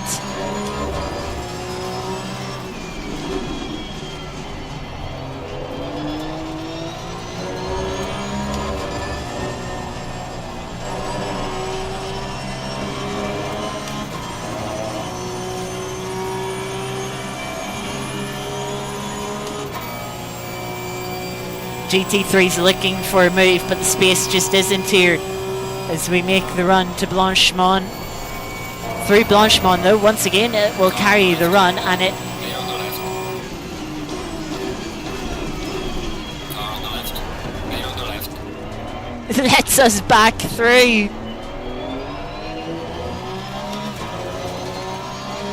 We're costing this GT3 so much time.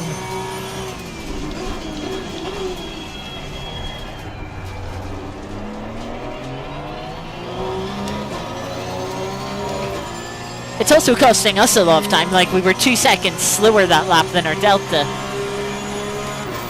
But it's fun. Yellow flag in sector 3.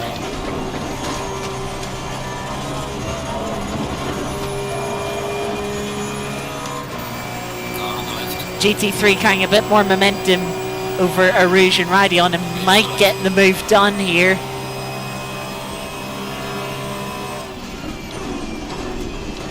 Yeah, the GT3 will have the grip to brake later than us, and it should be away now through the middle sector.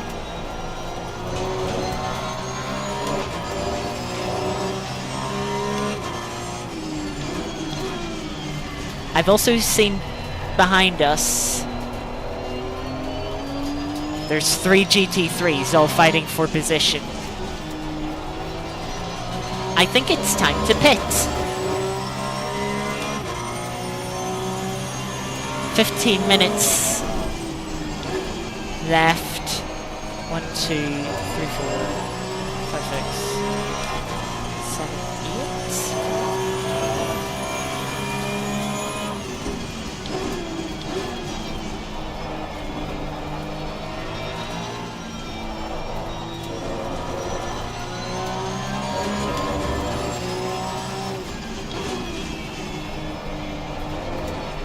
I think we're going to need 5 litres of fuel to get to the end of the race, as the number 7 gets a stop go for speeding in pit lane.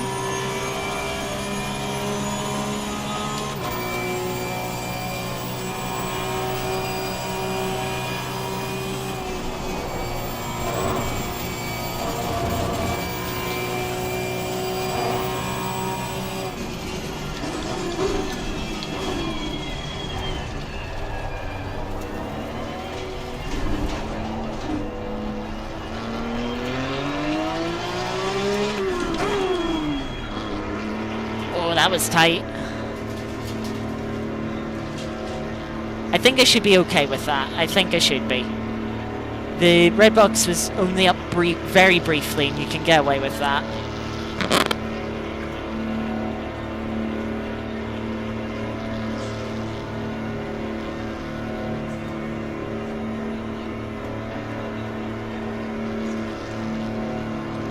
Good time to stay hydrated.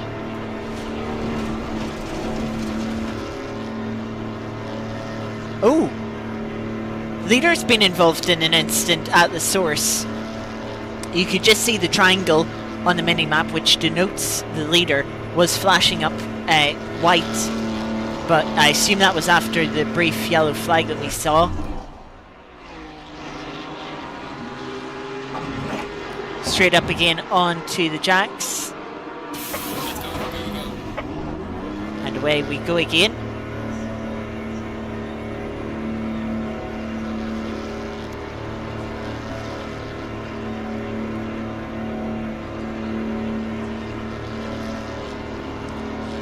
.491 off at the com. We must have judged that pit entry perfectly.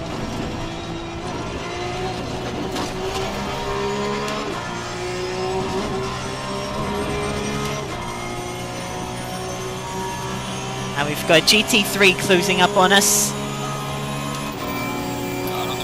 Yeah, no point in defending that. We didn't have the momentum. If we didn't lose as much time fighting the other GT3, we probably would have been out ahead. But instead, we're down in 24th at the moment. But we can see the 667 Porsche Cup car still has a mandatory stop to do as well. So that's one place we're going to get back. Not only overall, but in class as well. That'll put us back onto the podium within the Porsche Cup class. In fact, all 3 of the front-running Porsche Cup cars have to take another trip through pit lane.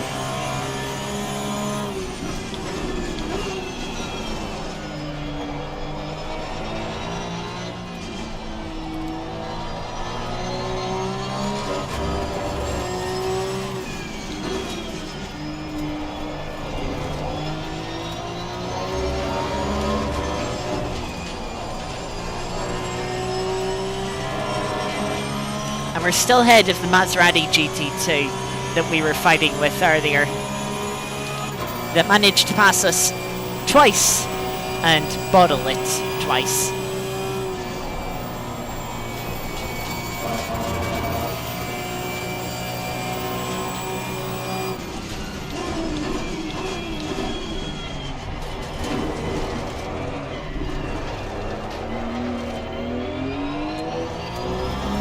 So we're catching up to another Porsche Cup car that seems to be struggling down in the 28s.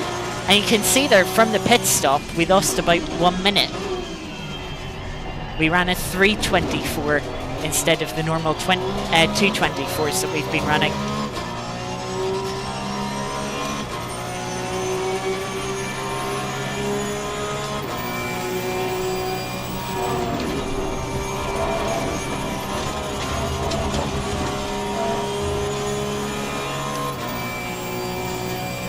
So the lead Porsche Cup is in the pits now.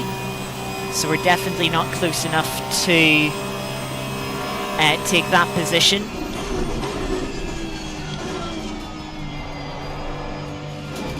We're getting caught up by a BMW GT3, the 86, that was behind us for position towards the start of this race. Now finds themselves a lap down.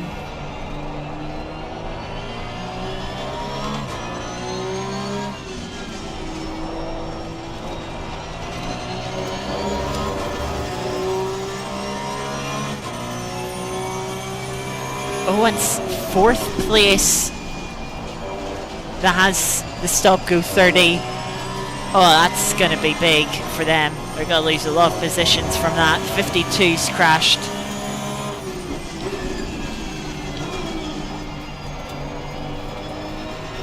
At the top of Radion.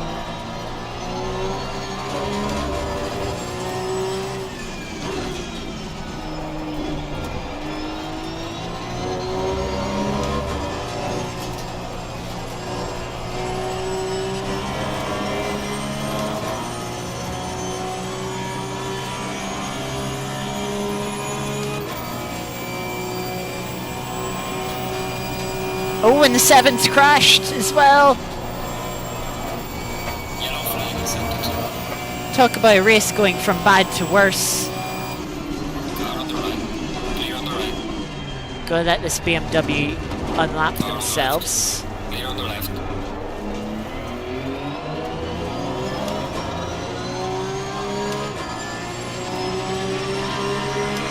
Because they are a GT3 and they should be quicker.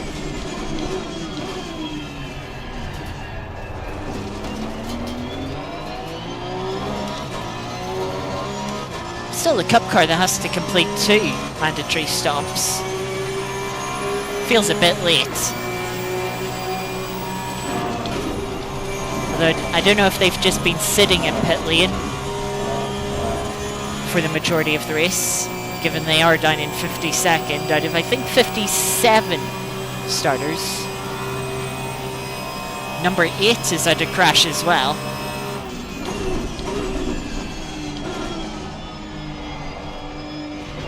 Catching up to Maserati GT4 that find themselves in the wall at T1.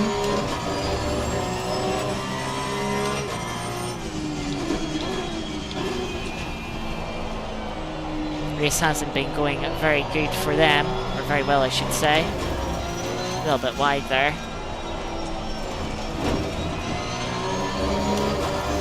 Yellow flag accepted. But we'll get past. Clear on the right. Going into Puon.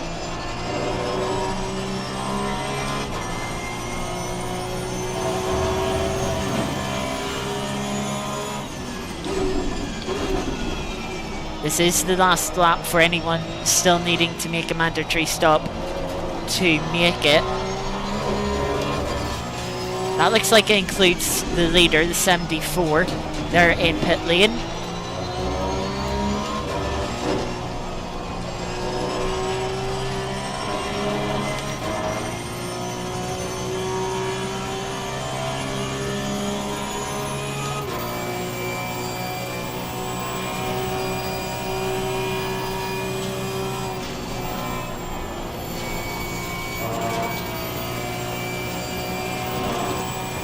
Looks like the first 2 cars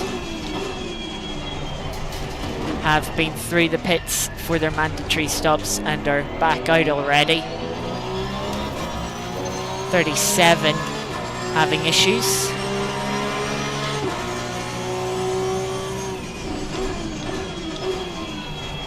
But we'll pass the cup car. Puts us up into 3rd in class. The number 7 is just leaving pit lane there in front of us. Cars had to keep a bit to the jam. Pitting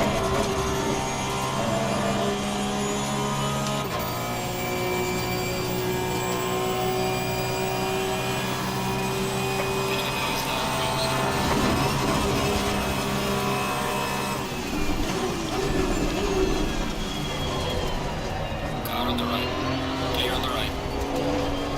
bit too late on the brakes with the bad line, the tight line that we had, I should say, and we're not going to be able to keep in front of the Porsche.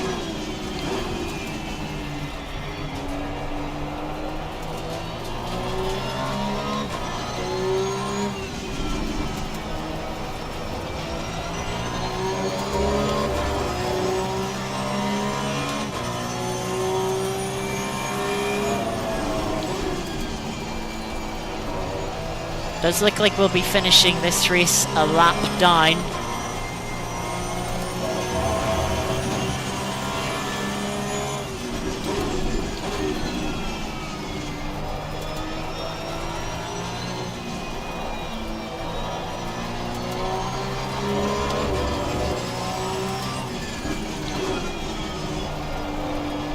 Leader number 2 having quite the gap over 2nd, 3rd and 4th and 5th, which are the next 4 cars behind us.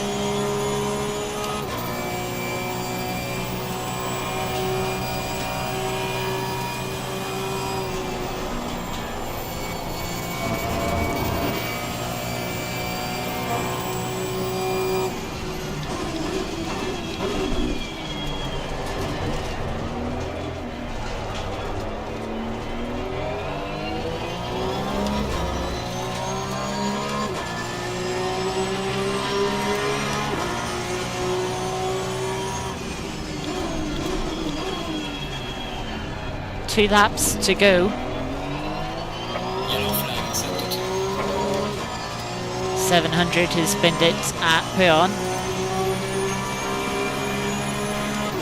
Yeah, that 49's still sitting in pit lane.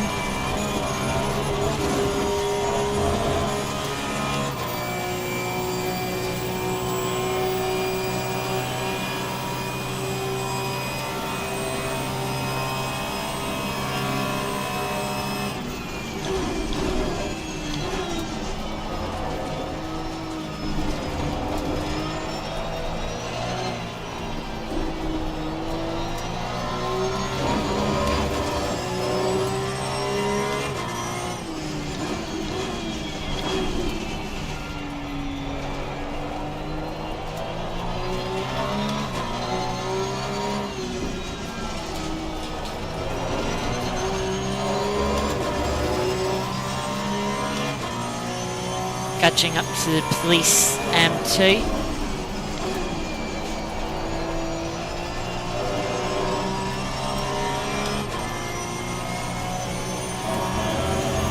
On for a decent lap here too.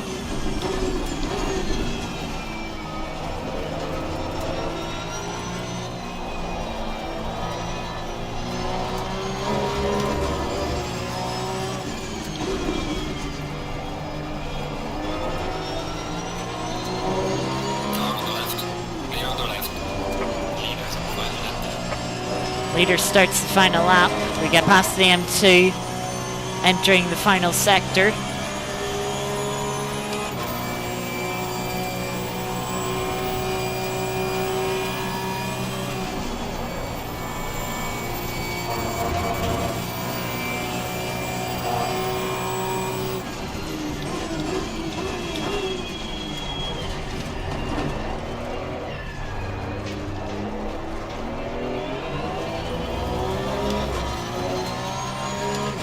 Catching another M2 as well.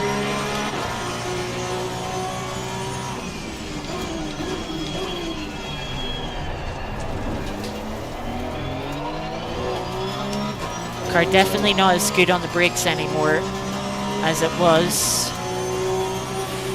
Just stick to the racing line.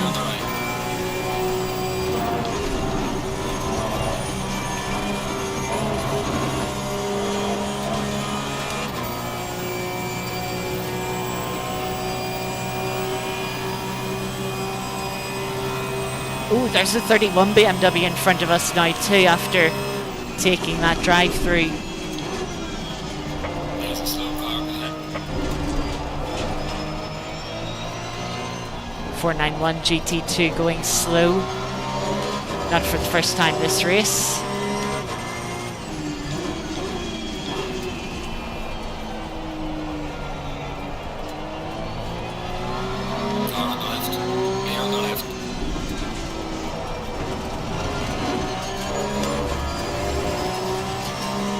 catching up to Mercedes GT4 as well.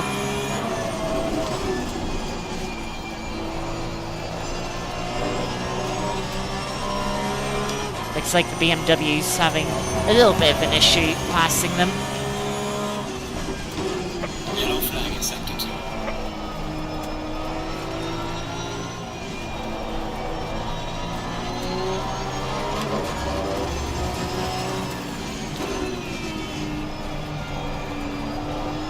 Leader has finished the race.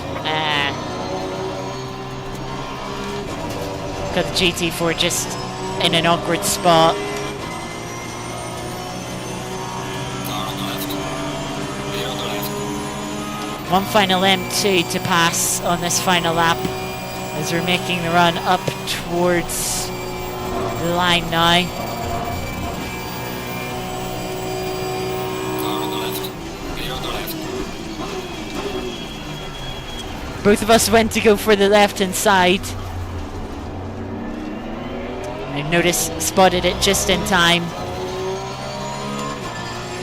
Excellent job. And we did have a big crash to finish the race, but yeah, we crossed the line to take P3 in class, P23 Car on the overall, left. Clear on the left. which makes up 7 positions from where we started. Still had 8 litres of fuel left at the end. Didn't need to take that extra fuel, so I didn't. Completing 37 laps in the end.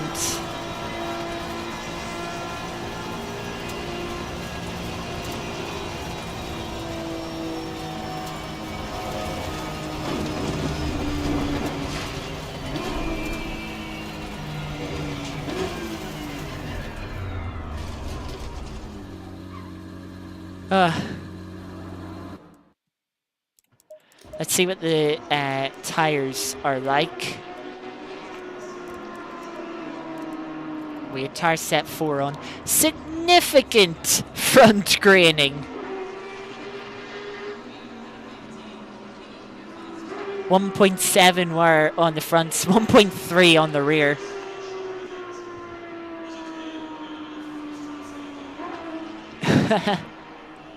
Yeah, and the car didn't feel too bad. I mean, that's just the effect of fuel burning off the car. You know, we finished the race with 8 litres of fuel. We started with 100. You know, so that's one of the big things of, you know, when you are taking a tire a long way, taking the fuel burning off just sort of hides the tire wear. And so you don't really notice the full effect of it until you refill up and put a full tank of fuel on with the worn tires. Then you certainly do feel how worn the tires are. But yeah, we'll back out. Look at the timetable. So a couple of people have already left the servers, so these aren't quite accurate.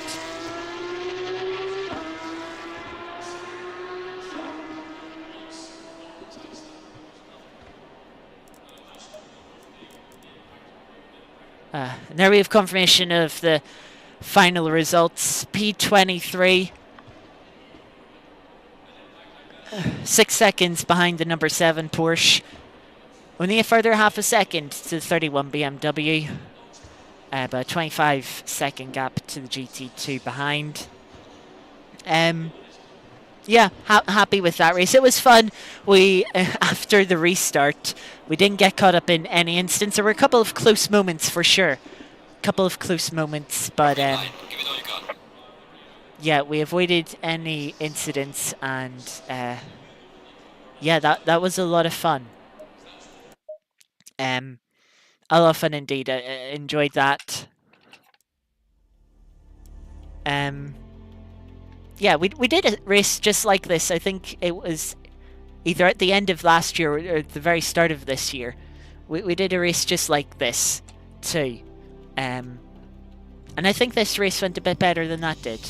Yeah, always fun to have a race like this with all the classes, a huge multi-class element.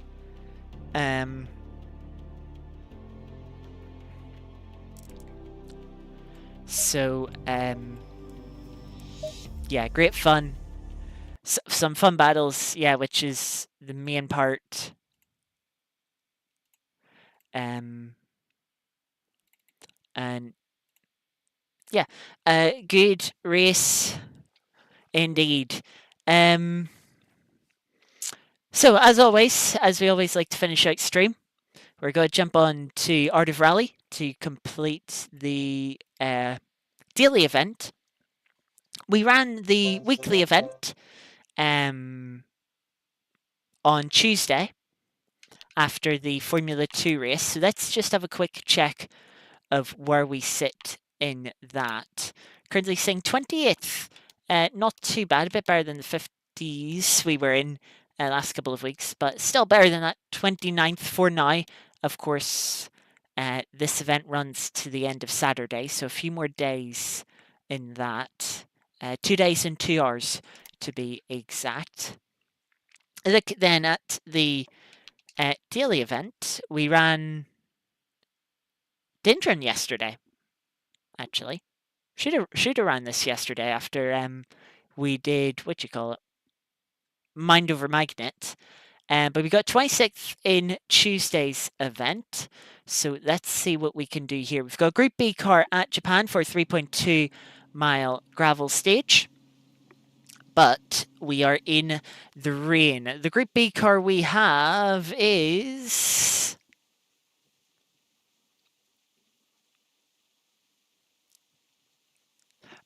My mind is going black. I'm like, I recognize this, but I don't remember the name of it.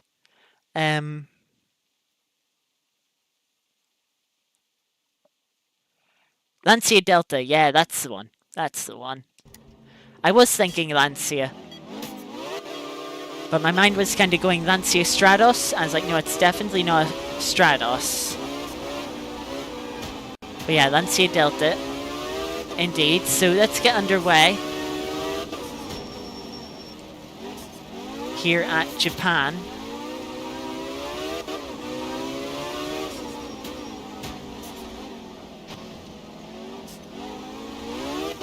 Taking that right-hander very tightly and just having a little knock on the guardrail.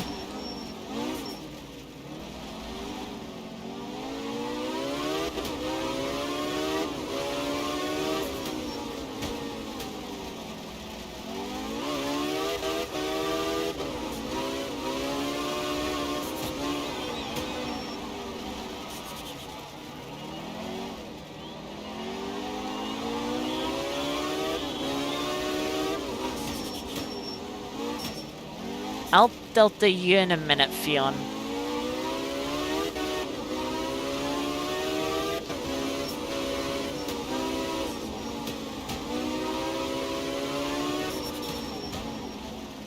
Car feels very nice to drive though. Well balanced. Even in the rain.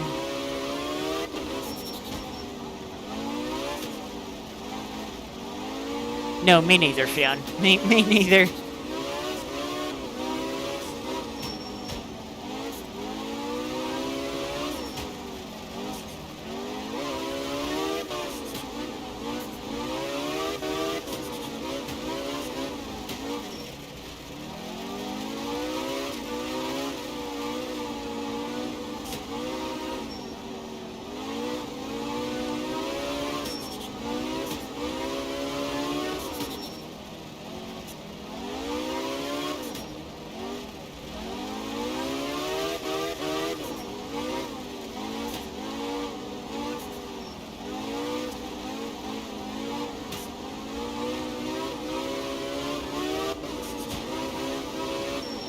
Aww. That sounds mean when you put it like that.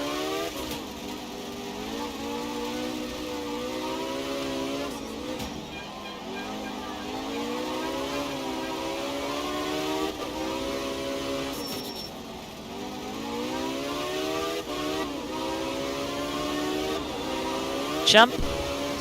Not a very big jump.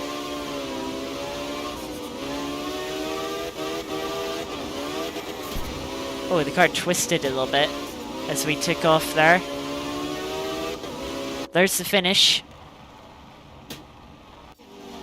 We can do some practice together, Fionn. We can do some together. Oh, don't tell me it's gonna do this. Oh, there we go. I thought it was going to do that thing where it can't load the results, and so it just doesn't accept your time, and it's like, yeah, you want to like do the stage again? I don't want to do it again. I did it. 2 minutes 54.3 seconds.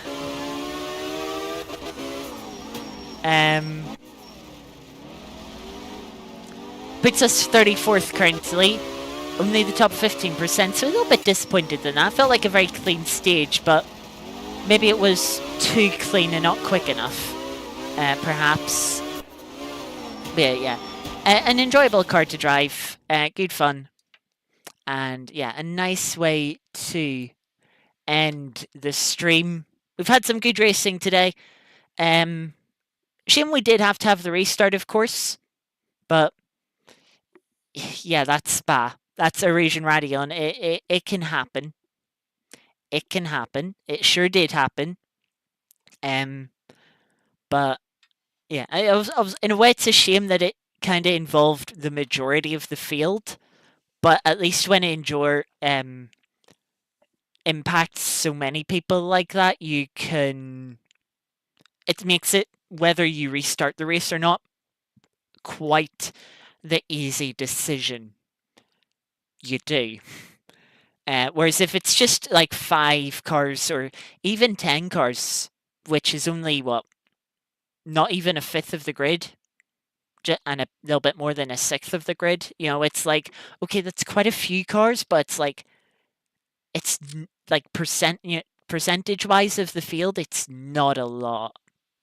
And it makes that decision for a restart a bit more awkward. So, yeah, glad it went that way. So yeah, that is going to be it for today's stream. I will be back tomorrow afternoon, most likely, for some WRC. We've got a few club events to run, so we'll probably run them tomorrow. We'll see how tomorrow goes. We might do another stream on Saturday evening, but we will see about Saturday afternoon. But we'll see about that. Then, as I mentioned during the race, we'll be back on Sunday evening at about 6:30 p.m. UK time. So about an hour earlier before this stream started. And that'll be for 2.4 hours of Brands Hatch. Brands, a bit of a narrow circuit, a little bit more difficult to make passes on. And yeah, as I mentioned, it's got a full grid of about 47, 48 cars. So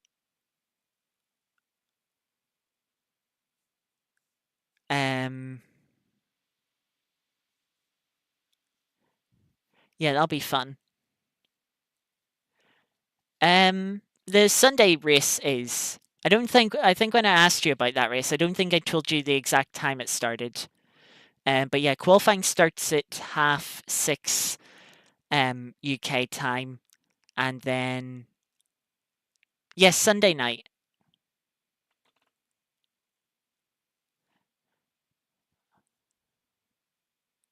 I mean, it's not too late, Fionn. It isn't too late.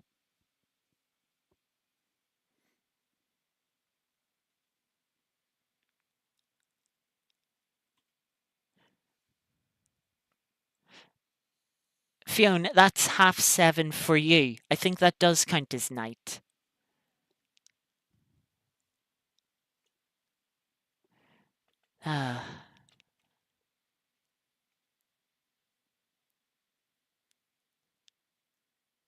If you want to, we can talk in a bit.